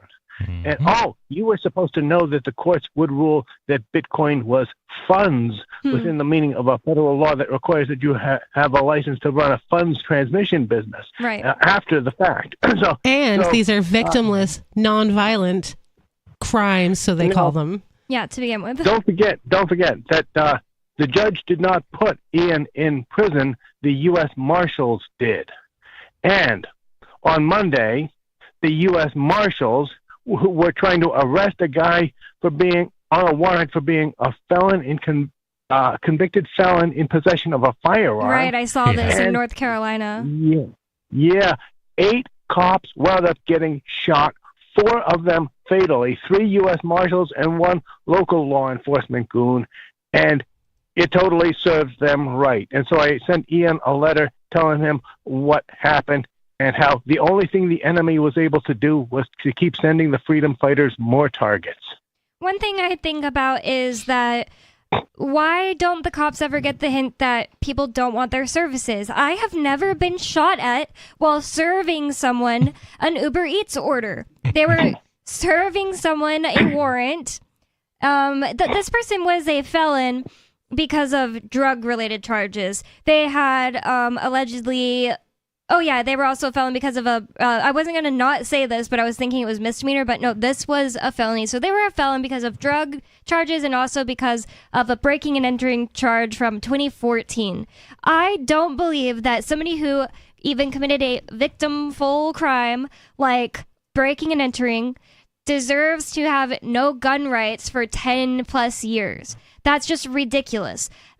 People are safer when people in their community have their right to bear arms, and I think that he could have just made those people whole, fixed the window he broke and returned anything. But the government doesn't want that. The government wants fewer and fewer people with the right to bear arms because they don't like how hard to kill we are. And I think that's a huge part of it. Isn't the whole point of a prison sentence, according to them, is that's your punishment? Mm-hmm. And then once you serve it, it's over and you're cured. You've done your time. You're cured, You've paid your debt to society. Right. What's the word? So how do they keep punishing you for the rest of your life? It's ridiculous. There's a word that they use that means like you're supposed to be changed. Like rehabilitated? Yeah, you're rehabilitated. So if it's so effective... If we need to keep doing this, putting people in cages because it rehabilitates them, then, you're right. Why do they need to be punished in some other way for the rest of their lives? Or why can't they bear arms for the rest of their lives? It's even worse. And thank you for the call, by the way. I forget his name. Tom? Tom, thanks, Riley, our producer, in the studio with us tonight. So even in not just in that situation, because that situation was like, I didn't think that he actually like had the right or something to kill those cops because they were serving a warrant. But I do think that it's kind of just like, it's ridiculous to see the articles about it and you see the cop bosses saying like, we lost 4 heroes today. You don't lose a hero. You lost people doing a bad job. Right. And parasites. Yeah, And I won't even get into all that, but I'm saying if your job is to go and use force to try to convince somebody to go back to jail, you're going to F around and find out. Right. I mean, that's going to be part of it, and I'm sorry. Ultimately, that guy also lost his life, so it's just, to me, it's a bad strategy. It's a bad strategy to shoot at cops, even if they're coming to take your rights away from you, because they will just overpower you. They'll keep sending more and more goons. Like, the government doesn't actually care about their goons, so they'll just keep sending them at you like human shields. And I think you bring up an interesting point, talking about, criminals that have paid their debt to society yet are still punished. But we do arbitrary stuff like that as a nation all the time. Look at all the limitations on the mentally handicapped. You can't own a gun if you've been found insane. Yep. As if you don't have the right to defend yourself, as if you don't have the right to protect yourself from bodily harm. And they're also saying you can't get better. That's a good point. Once we've put this label on you, you can't change. Yeah. That's just a huge thing they want to push too, that like mental problems are forever, and like taking walks and losing weight and eating better isn't going to help you get less depressed and things like that. They want you to believe like, no, you have something wrong with you and you'll be broken forever. And if I'm attacked by someone, I don't care if they're a felon. I don't care if it's their first offense. I don't care if they're insane. I'm going to use an appropriate level of force to deny them the ability to injure me and that's or the whole anyone thing about I'm it. with. Everyone will be safer if there are more guns. More guns makes the it's just obvious and proven at this point by the fact that New Hampshire is so safe when it has the most guns of any state. I'm pretty sure of any state, like per capita, it has the most people with guns, and it's the safest state, if not like second safest to Vermont, but definitely one of the top 1 or 2 safest states in the 50. I think Maine. My favorite really? statistic is the There's nothing most happening in Maine. automatic weapons per capita of any state. New Hampshire does? We have more machine guns per capita than any other state. So, right. And it's incredibly safe. I never really felt super unsafe walking around even San Antonio, because like it's a lot of it is a mindset thing, I really think. Right. And I would deliver Uber Eats orders and like kind of creepy apartments sometimes, but I didn't feel like I was about to get killed at any point, but I still feel 10 times safer here. Like I don't like obsessively lock my car behind me and things like that. I feel like my doors could be unlocked for long periods of time and I'd be fine. The only thing that really has threatened my life since I've lived in New Hampshire is the feds breaking into my house. Well, and you have to think of a thing too, like I'm sure that most crimes are nonviolent, most. And people who are felons because they didn't file their tax return right now can't own a gun. Yep. So how is that in any way related to a punishment for them? No, it's just it's completely arbitrary. Flexing their muscle and saying, look at us. We can do whatever we want to whoever we want. And also people who don't follow the rules get punished and get their gun taken away. And now they can't protect themselves. Right. Or worse, you go to Illinois. Why Illinois? Because they have some of the harshest gun laws in America. So did you feel ridiculously safe in Chicago? No. You should have. I mean, they've done everything they could to make you safe. I thought about how much less safe I was in Chicago a lot. I wasn't even in any bad parts or anything, but even just like getting in Uber drivers' cars, I was like, these people are probably crazy. Probably don't agree with like the conversations Colin and Chris and I are having. So I tried to keep it kind of normy.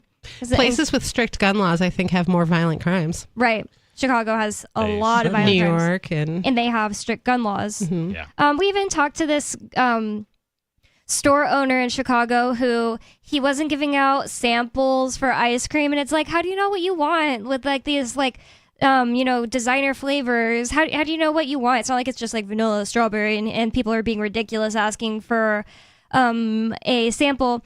And somebody with me asked for a sample of one of the ice cream flavors, and he was like, I can't do that because of COVID. And I was like, seriously? Like out loud? Is it 2024? But then he started to say, he's like, I'm sorry, you want to get me in trouble? I will get a fine from the city. And I was like, really? Like, that's messed up. I'm sorry they're doing that to you. How is a sample different than scooping a whole order into a bowl. It for makes COVID. no sense. The small order is more likely to contain COVID for some reason, like the small little piece of ice cream we're going to give you. It's not like people are sharing the spoon. It's not like there's one sample spoon. Exactly. Here you So go. stupid. Be sure to lick it when you're done. So, we do have a caller on the line. Gigi in South Carolina, you're on Free Talk Live. What's on your mind, Gigi? Mrs. Freeman, welcome back, my dear. Oh, thank you. I'm glad you had a safe journey. Thank I you. like what that gentleman is saying. I like it very much. Oh, Chris here? Yes, but that's not my reason for calling. I am just expressing my personal opinion this evening, as always. My undergraduate alma mater is UCLA. When I was an undergraduate many, many years ago, I am proud to say openly to all of the listeners, I was politically active as a student. Okay. I took pride in voicing my opinions, holding up signs, wearing printed T-shirts, using a megaphone. But you know what, everybody on the staff tonight hosting, as well as my fellow lovers of Free Talk Live, I didn't wear a mask to hide my identity. I didn't demolish or vandalize property that did not belong to me. I wasn't physically abusive to people with other opinions. And we demonstrated about El Salvador, South Africa, and it bothers me. My beloved UCLA, like so many other campuses, is getting out of control, and it concerns me. So do you think this is a coordinated effort? That's a lot of the talk is all these of the people, country? they're being paid by George Soros to Very come much in. so, Chris. Okay. I said it a moment ago. I like how you think. I was just saying something, not necessarily thinking it, but ask my wife. I don't think that I often. think that it is definitely possible that's a coordinated effort. The day that I was Please, traveling... social media has students all over the world. Australia, New Zealand, Canada, South Africa, Germany, Norway. You know, it's instantaneous communication in today's world, not like when I was an undergrad at UCLA. But it concerns me that it's really out of control. And I always talk about, for me, I'm very passionate about freedom of speech, the free exercise thereof, freedom of assembly. However, there is also a fine line between that and violence and vandalism. I abhor it, and I find it frightening. Well, the one thing out of all this that just comes front and center with me is, let's say there's this government, and they were attacked, and their response was tenfold to kill tenfold number of people. I would oppose that government. I think that's uncalled for. You don't do that. Yeah. It frightens In me today's just in world, general one moment. that if you get stopped for an alleged traffic violation, the cop has a billy club, a big flashlight that can be used as a weapon, and a taser. Let me finish my thought. Gun. I get it. Let me finish my thought. I oppose this unnamed government that just killed tenfold the number of people that died in this attack from this other country. But if I oppose that government's policy, that means I hate Jewish people? No, not at all. I mean, That's what tons of people seem to think. well, that's the correlation, and that's how they're framing this, that if you oppose I happen the to state be of... Jewish. Everyone who listens to the show knows I'm very open about that. I love my culture. I love my history. But if I voice opposition over something the Israeli government does, that doesn't mean I'm anti-Semitic or a self-hating Jew. Right. It simply means I don't agree with that political policy. It's being phrased in as that it means you are a self-hating Jew. And I feel like that you are anti-Semitic. That term, both of those terms, are just used to silence people anytime they have the quote-unquote wrong opinion. Right, you're using wrong thought. You must just hate the Jews. Well, and it's asinine. I really appreciate the call from Gigi. Thank you so much for the call. We're going to go to Sarah from New Mexico. Sarah, you're on Free Talk Live. Chris has missed you. I don't know if you remember Chris being on the show, but I wanted to bring you on to talk today. Sarah, what's on your mind? Oh, Chris, I think I recognize his voice from... Oh, it was me and Daryl fielding your phone calls like 5 years ago. You'd call in every night and usually had something to do with traffic, if I recall correctly. Yeah, you know what? I want to talk about this bridge that I have to go over, and it's like we never left. Yeah. Yeah, the thing is that there's no way you could fit a handicap. It's an ADA non-compliant, and then nobody wants to fix it. You know what I mean? This bridge? It's the most pathetic. Yeah, it's a bridge that goes over to over the water arroyo. It's like a water channel. Like just a walking bridge? Israel? It's not a bridge that cars drive on, right? It's just a walking bridge? Well, the cars, there's 2 car lanes going both ways, and they put a pedestrian walk bridge that's 2.5 feet wide. And if you have a dog, you have to put them like a carrying a little pig over your shoulders. Yeah. So the dogs won't walk. That's scary. I'm still not seeing the problem. Yeah. Well, but it's just like they carry on like this here in Albuquerque and New Mexico. Like this is the way of life here, and I'm trying to bring it up like this is a dumb place.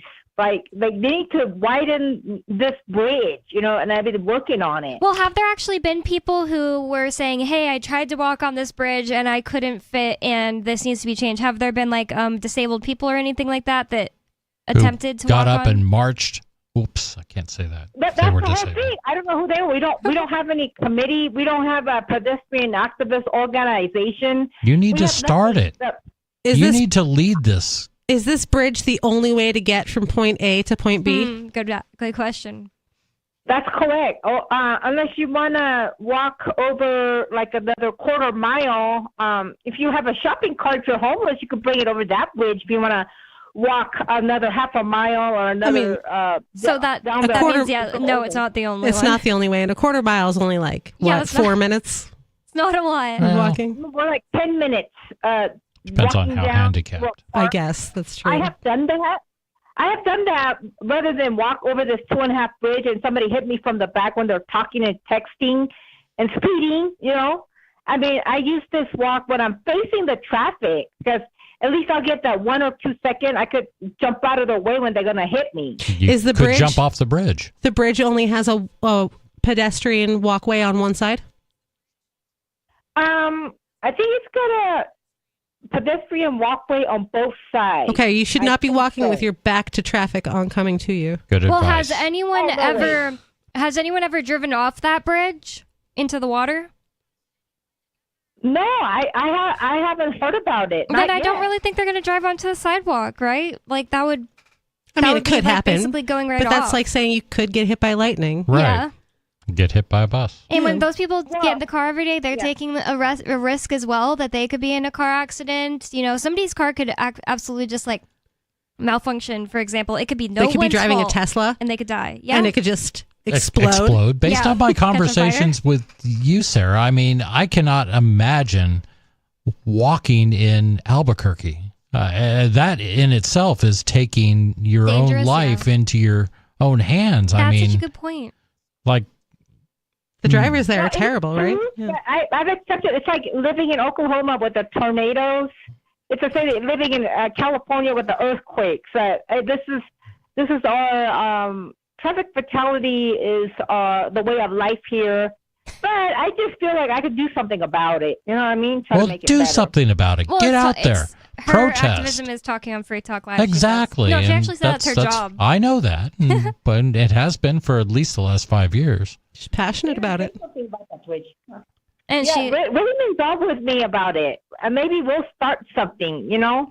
The thing is that we're so computer illiterate. I don't know how to do Zoom. I don't know how to shop on the computer. So that's even Trust me, you're better for it. Organize anything on the computer. You know what I mean? We have to, so I don't know if she is better for it because she believes that this MLM she works for, she's saving money by just getting paid in soap to do work for them. But then again, you don't know how to use the computer, so how could you possibly be comparing prices effectively? The thing is that we get by enough. Like if we use their credit card, we get 6% and back in free product dollars, and we're not fussy because otherwise we would buy the product with our money. We pay the regular price, just get it for free, so it doesn't make much difference to us. Making money through soap. Well, her money all just comes from welfare, so it doesn't matter as much to her because she doesn't have to work for it. Thank you for the call, Sarah. Good to hear from you. It's Free Talk Live. More coming up. 603-283-6160 is the phone number. It's Free Talk Live. More coming up.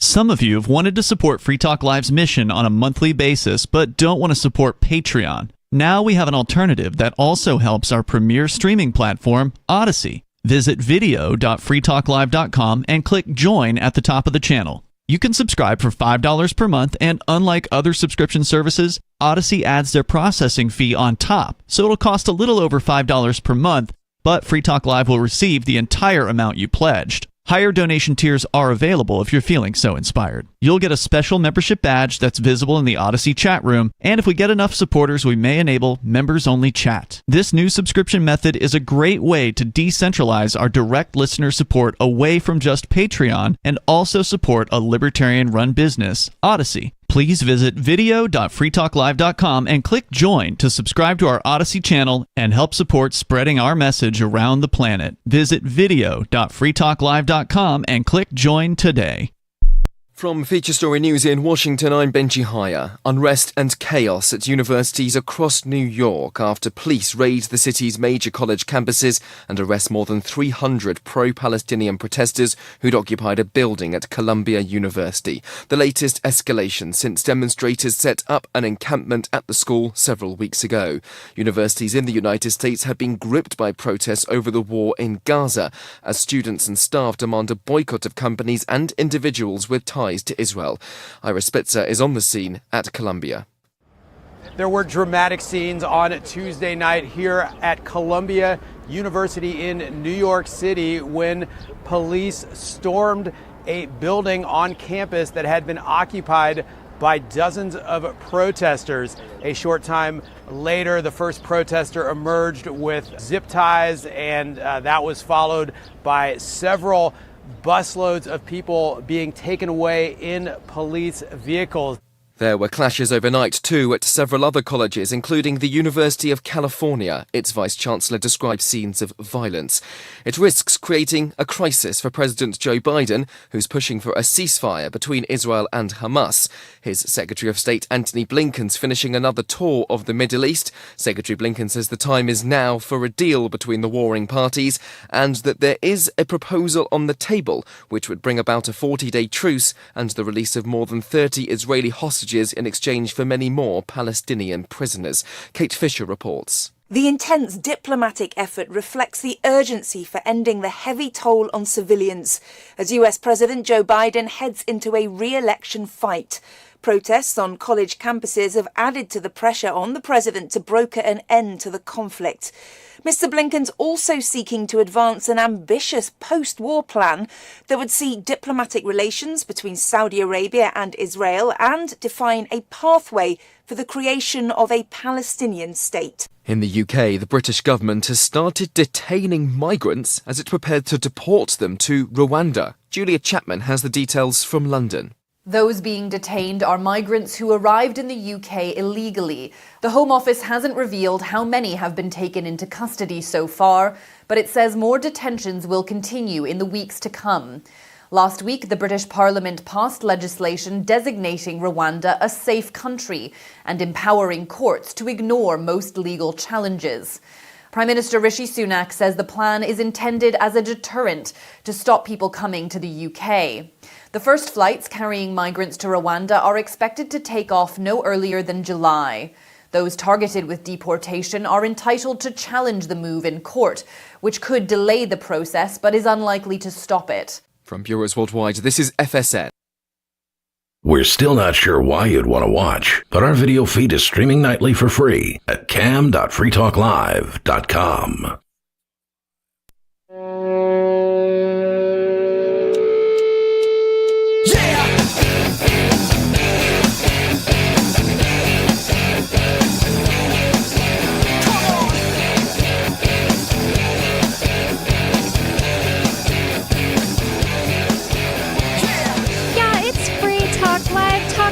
That you control, and 603-283-6160 is the phone number here. That's 603-283-6160. Are you tired of the oppressive rules and moderation of the big tech social media sites?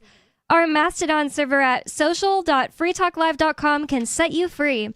Mastodon is free, open source, decentralized, and federated.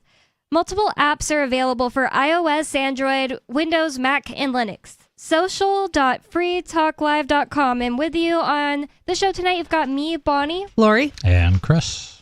And we have this story to bring to you guys tonight that it seems pretty hilarious to me. Apparently, FBI agents are spending all day harassing people on Facebook. Thank God. This is from Reason.com. Yeah. Reason.com. FBI agent says he hassles people every day, all day long over Facebook posts. It's just an effort to keep everybody safe and make sure nobody has any ill will, he claimed. I can't believe he actually says that. I'm not even going to say he actually believes it because he probably doesn't. No, I'm sure he doesn't. That's a ridiculous thing to say right after saying you spend all day long harassing people on Facebook. It's an effort to keep people safe. The FBI spends every day, all day long, interrogating people over their Facebook posts. At least that's what agents told Stillwater, Oklahoma resident Rola Abdeljawad when they showed up at her house to ask her about her social media activity. 3 FBI agents came to Abdeljawad's house and said that they had been given screenshots of her posts by Facebook. Her lawyer, Hassan Shibli, posted a video of the incident online Wednesday. Abdeljawad, they're going to make me keep saying that. I hope I'm saying it right. Yeah. Told agents that she didn't want to talk and asked them to show their badges on camera, which the agents refused to do. She wrote on Facebook that she later confirmed with local police that the FBI agents really were FBI agents. Facebook gave us a couple of screenshots of your account, one agent in a gray shirt said in the video. Whoa. So we no longer live in a free country and we can't say what we want, replied Abdeljawad. No, we totally do. That's why we're not here to arrest you or anything, a second agent in a red shirt added. How nice, how kind. We do this every day, all day long. It's just an effort to keep everybody safe and make sure nobody has any ill will. I believe that they do it all day long. I really think that a lot of like the completely anonymous trolls on my Twitter and stuff are just feds. Yeah. They're not AI. My husband says whenever there's like some big fight discussion in a Facebook group, he says those people are all just arguing with bots and feds. Probably pretty accurate. Yeah. I totally believe that. Did it say like specifically what kind of posts she makes that they found troubling or like worth interviewing her over? It didn't say yet, but it might further down. I just can't imagine if FBI agents knocked on my door and were like, "We'd like to speak to you about your Facebook post." I don't know if I could stop myself from laughing. Like, are you for real right now? Is this a serious conversation we're about to have about a Facebook post? Yeah. Facebook is barely even anything anymore. And saying, you say, well, don't we live in a free country? And they say, yeah, no, we totally do. Then stop like wasting 1 second of my time. Yeah, I'd be like, okay, cool. On my door. Bye. Yeah, seriously. Have a good day. Yeah. Shibli says that he doesn't know which Facebook post caught the attention of the agents and that it was the first time he had heard Facebook's parent company, Meta, preemptively reporting posts to law enforcement. Andy Stone, a spokesman for Meta, and Kayla McCleary, a spokeswoman for the FBI's Oklahoma City office, declined to comment. Meta's official policy is to hand over Facebook data to U.S. law enforcement in response to a court order, a subpoena, a search warrant, or an emergency situation involving imminent harm to a child or risk of death or serious physical injury to any person. The company received 73,956 requests from U.S. law enforcement and handed over data 87.84% of the time in the first half of 2023, according to the Meta website. Wow. In 6 months, they got 73,956 requests to hand over data. Wow. And you know what's crazy? There have been people who scammed different different like Google and YouTube and stuff like that they weren't the FBI. They just sent a request that looked like a request and got information that way. Because they're just like, they get so many requests, they're like, oh, here's another one, send. And here I'm going to send out the people's passwords or whatever the information is that the scammer is asking them for. Because it's kind of the FBI's fault that those people got scammed because they are requesting it so often and probably not like doing a very secure like process for it too. Yeah, I highly doubt that there's 73,956,000 things posted on Facebook in 6 months that warrant an FBI response. Yeah, that are warranted at all, but also that are so important that it's like, wow, we just have to, break due process. We have to, spy on people because it's that big of a deal. Like somebody saying like, oh, I am about to do something bad. I don't want to even say it. Do you think there are that many anti-government posts on Facebook in a minute? In a minute? No. At least my friends. I mean, it's a constant stream of, what are we doing? What's wrong with this country? And this is left and right again. But I think the FBI would investigate those. You said something against the United States. Is that not allowed anymore? Where have you been? Oh, I was under the impression that we had free speech. I know, but I no longer have that disillusion. It's insane, and I think the bar to raise to FBI interest and FBI involvement is so low. Mm-hmm. It's like Joe Biden sucks. Yeah, that's enough. Knock, knock, knock. Excuse me, sir. We need to talk to you about your Facebook. How dare you say such things? Joe Biden sucks. Well, I know. It's so outrageous because he is the greatest president we've ever had. Good job. Thank you. Abdeljawad's Facebook timeline is public, so the FBI agents could have found it themselves. For the past week, she has made multiple angry posts per day about the war in Gaza, referring to Israel as Israel, but none of her posts on her feed call for violence. Ironically, Abdeljawad had also posted a warning about exactly the kind of government monitoring she was later subjected to. Don't fall for their games. Our community is being watched, and they are just waiting for any reason to round us up, Abdeljawad wrote. If you're Muslim and or pro-Palestine, consider all your media accounts, Google searches, mail, messenger, local mosques, and political events monitored. If you're anyone, consider that. If you're anyone, yeah. But I am happy when things like this happen I'm not really happy that it's happening, but it's kind of a good thing when things like this happen to wake up a whole group. Yeah, silver lining. Yeah. Yeah. Like Muslims do consider that if you're openly against the genocide in Israel, that you may be getting targeted. Like this woman's kind of proof of that. If you're against anything that the government does, you're opening yourself up to being targeted. And Israel's the government's little pet best friend ally right now, and you can't say anything wrong against them. It's not even just right now. Yeah, they've been allies since like Reagan.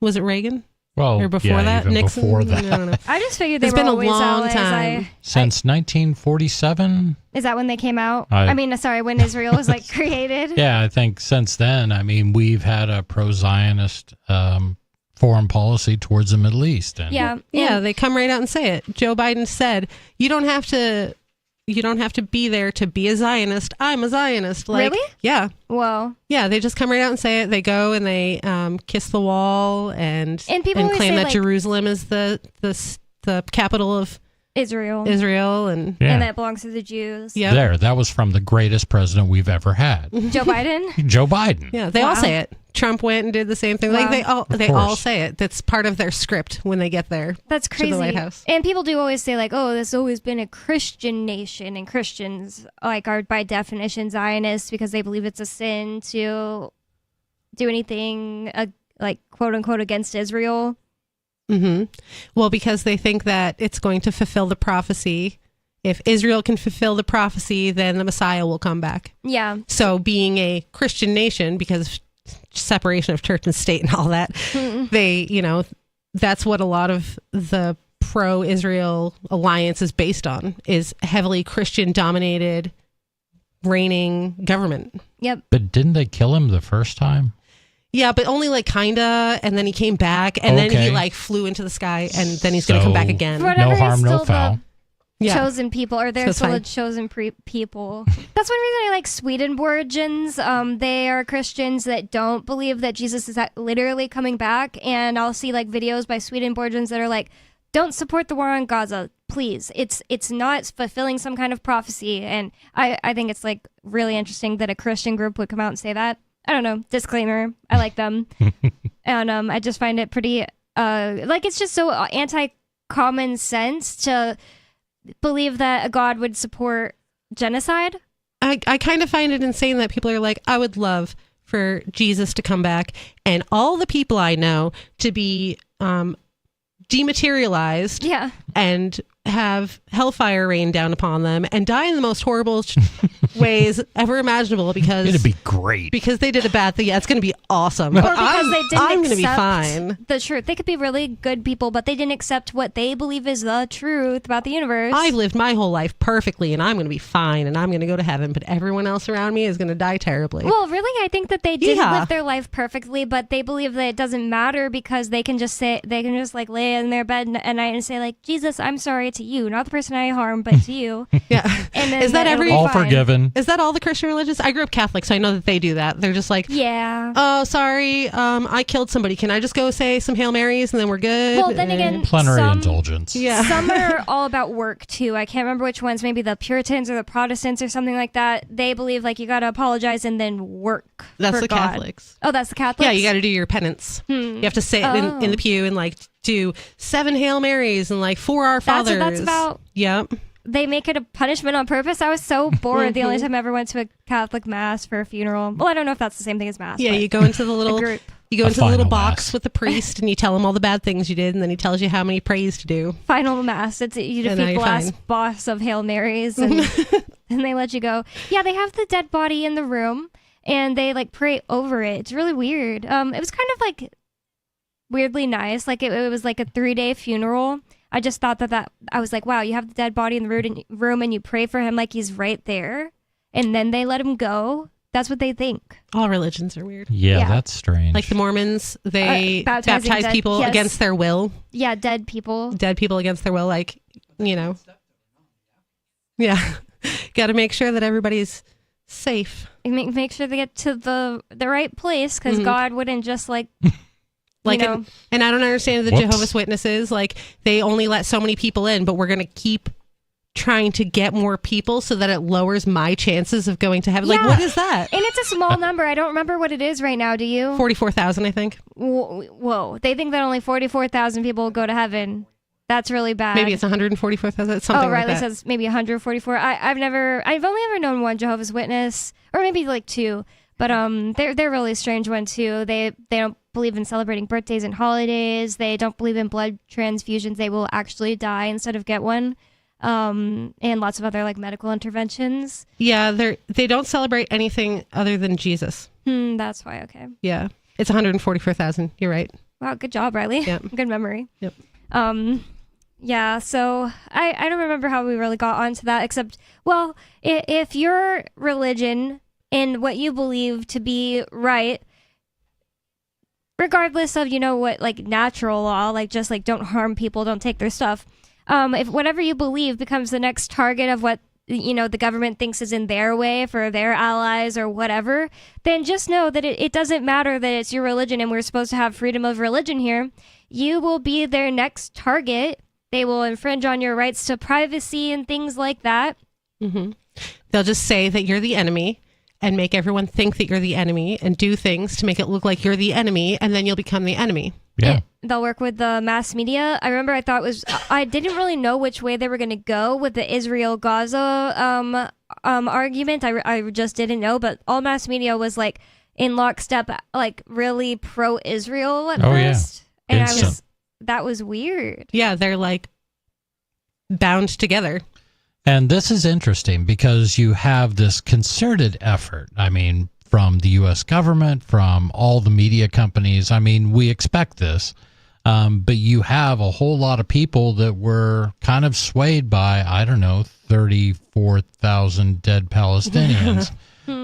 People did wake up and they did start to ask questions, and that's good. And people that were, previously, I think a lot of them were previously pro-Zionist just because they didn't really know why.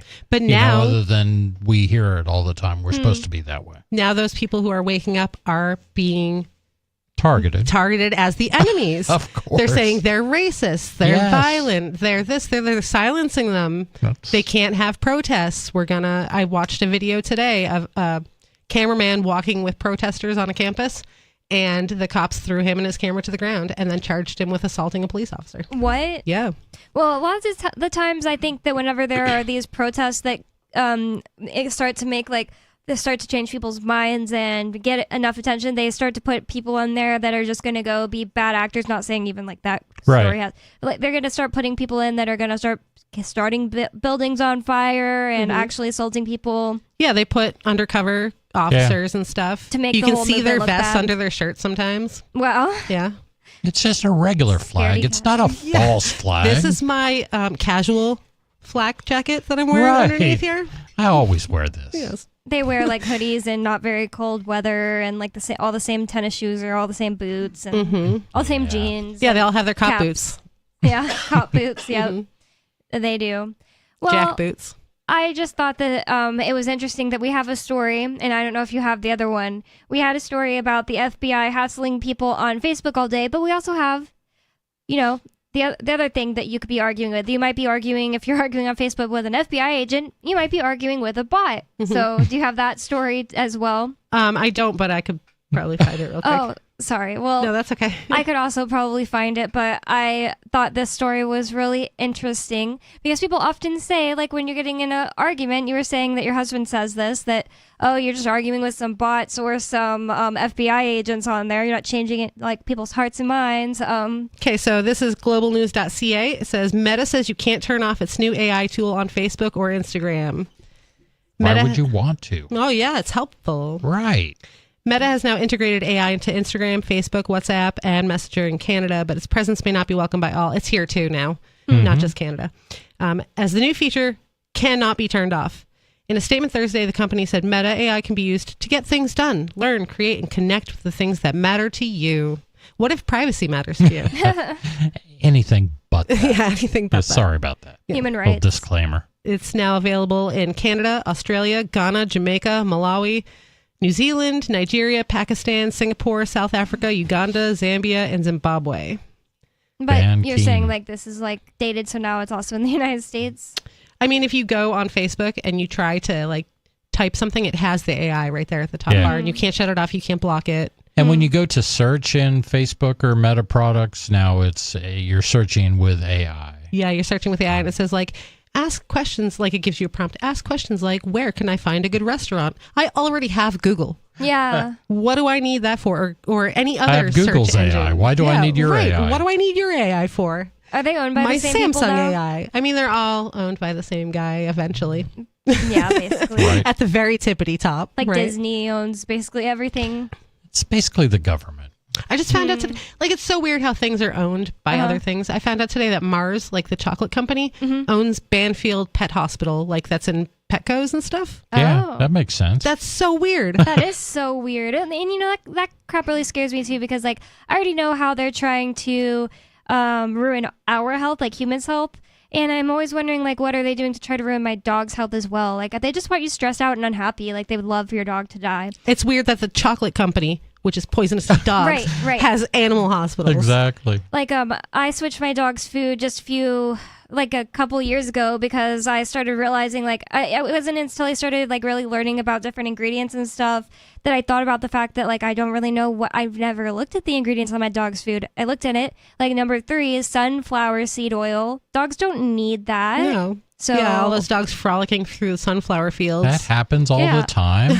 And, like, to make sunflower seed oil, you need, like, thousands of seeds, like something a dog will never encounter in nature. I was outside the other day and heard my bird feeder fall over. Dogs. Dogs. So they're eating Again. sunflowers. Dogs again. Damn dogs.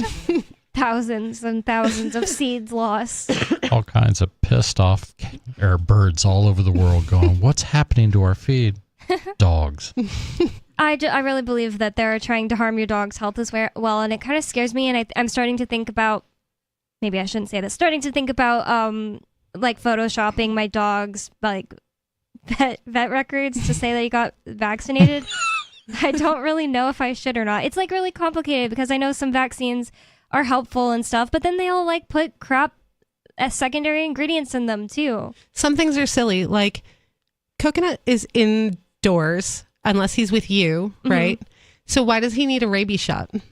If you don't need a rabies shot, then why does Coconut need a rabies shot? Yeah. If you're both in here, not outside, like fighting raccoons. Are you making the argument for Bonnie to get a rabies shot? Is that what I'm this- making the argument for Coconut not to get one. Okay. Yeah, nobody get a Confused by rabies that. shot unless it's necessary. And they make you, if you want to go get your dog like groomed, they make you prove that he has rabies, Bordetella, maybe another one. But it's just like, I don't ever board him, and you could just keep him separate from other dogs. I don't know. He's just getting his haircut. There should be exemptions for dogs for their vaccines. Yeah, there should be religious exemptions. How come people don't like? Do you have to get your cat shots? Probably for like if you got your cat groomed or something. But people let their cats just roam outside. Yeah. So shouldn't they need more shots? I don't know. I have never owned a cat as an adult, at least. To me, it should be between the groomer and the cat's owner. Yeah. Just that's the end of it. Right. And if you're fine working on this questionable feline who's likely going to scratch the heck out of you, yeah, then I'll pay you. And the thing is, like, I understand the idea of vaccines. I'm just afraid that they have taken, like, they just take everything that seems like, oh, I understand the idea of that, and they make it trash that kills you. Like, I don't want to inject mercury into like my the dog. Gardasil shot. That was the HPV shot that like just messed tons of people up. Yeah. They were like, here, take this so you don't get cancer. Oh, whoops, you got cancer. Yeah. We gave it to you. Yeah. Sorry about that. Sorry. Maybe I don't know about, maybe I shouldn't admit it on the air, but it's too late. I always tell doctors, every time I go see a new doctor, they're like, oh, and so have you gotten your Gardasil shot? And I'm always like, yep. And they're like, yeah, you probably got that around 14. They don't ask for like proof or anything. I just always tell them I got it. Yeah. They asked me if I have my COVID shot, and I'm like, no. Oh yeah, COVID. I would just tell them no. But Gardasil, like they will harass you more, I think, than the COVID shot. And I don't think that it doesn't even make any sense why they would harass you. If you were like, no, I didn't get it and I don't plan on getting it. I'm married and in a committed relationship and have no reason to get this and also don't want cancer from a shot. Yeah. Some people like have told me about their experience, like telling them that they don't want the Gardasil shot and that they treat people a lot like they treated people about the COVID shot. But they've always done this, like since before COVID-19. That's one thing that they really will fight you over. It's like it's like, I don't know. Doctors don't have anything to do with like scientists. All doctors are people who have been given a bunch of, brainwashing from like PR companies. Like doctors will just repeat stuff that the public believes as well. They don't like go and make do experiments, and they don't have time to. I don't even think most of them have time to like be up to date on the current like science and journals coming out. Yeah. How could you possibly have time for that? When I had a recent health struggle, and when I went to my doctor, I actually found some articles and like peer-reviewed studies and brought them to her and was like, hey, can we try this? And she's like, well, I mean, it's pretty safe, so go ahead. Like, she's never seen the study before. Like, she had no idea that it even existed, but she was like, there's no harm, so do it. So by that argument, are you suggesting we just don't trust any doctor for anything, or? I think that you should use critical thinking skills and also be your own advocate, but don't just throw anything about your life into someone else's hands blindly. One thing I think is like you'll always need them for surgeries and like emergency care a lot of the time. But one thing I think is like people need to stop going to the doctor when they feel fine. Yes. Yeah, and I think it's important to always you retain control over your body. This is your body, not theirs. So seek help but you're responsible for it. You can get your own medical tests done at a lab. And a lot of time you just really have to stand up for yourself against those people because they have opinions. So this has been Free Talk Live. Thank you for listening. I really think we need to all continue to say free Roger beer. And you can go to freetalklive.com for more. Thanks for listening. Peace. This hour of Free Talk Live is brought to you by Dash Digital Cash. Dash is the cryptocurrency designed to be used for spending. In addition to being one of the world's first cryptocurrencies, Dash was the first crypto project to have a decentralized autonomous organization that to this day continues to improve and promote Dash. Every month, 10% of the mining rewards go into a treasury. Anyone with one Dash to spend can put forward a proposal to the Dash masternodes. The masternodes vet the proposals and decide which ones move forward and are funded by that treasury. Nowadays, DAOs are plentiful, but Dash paved the way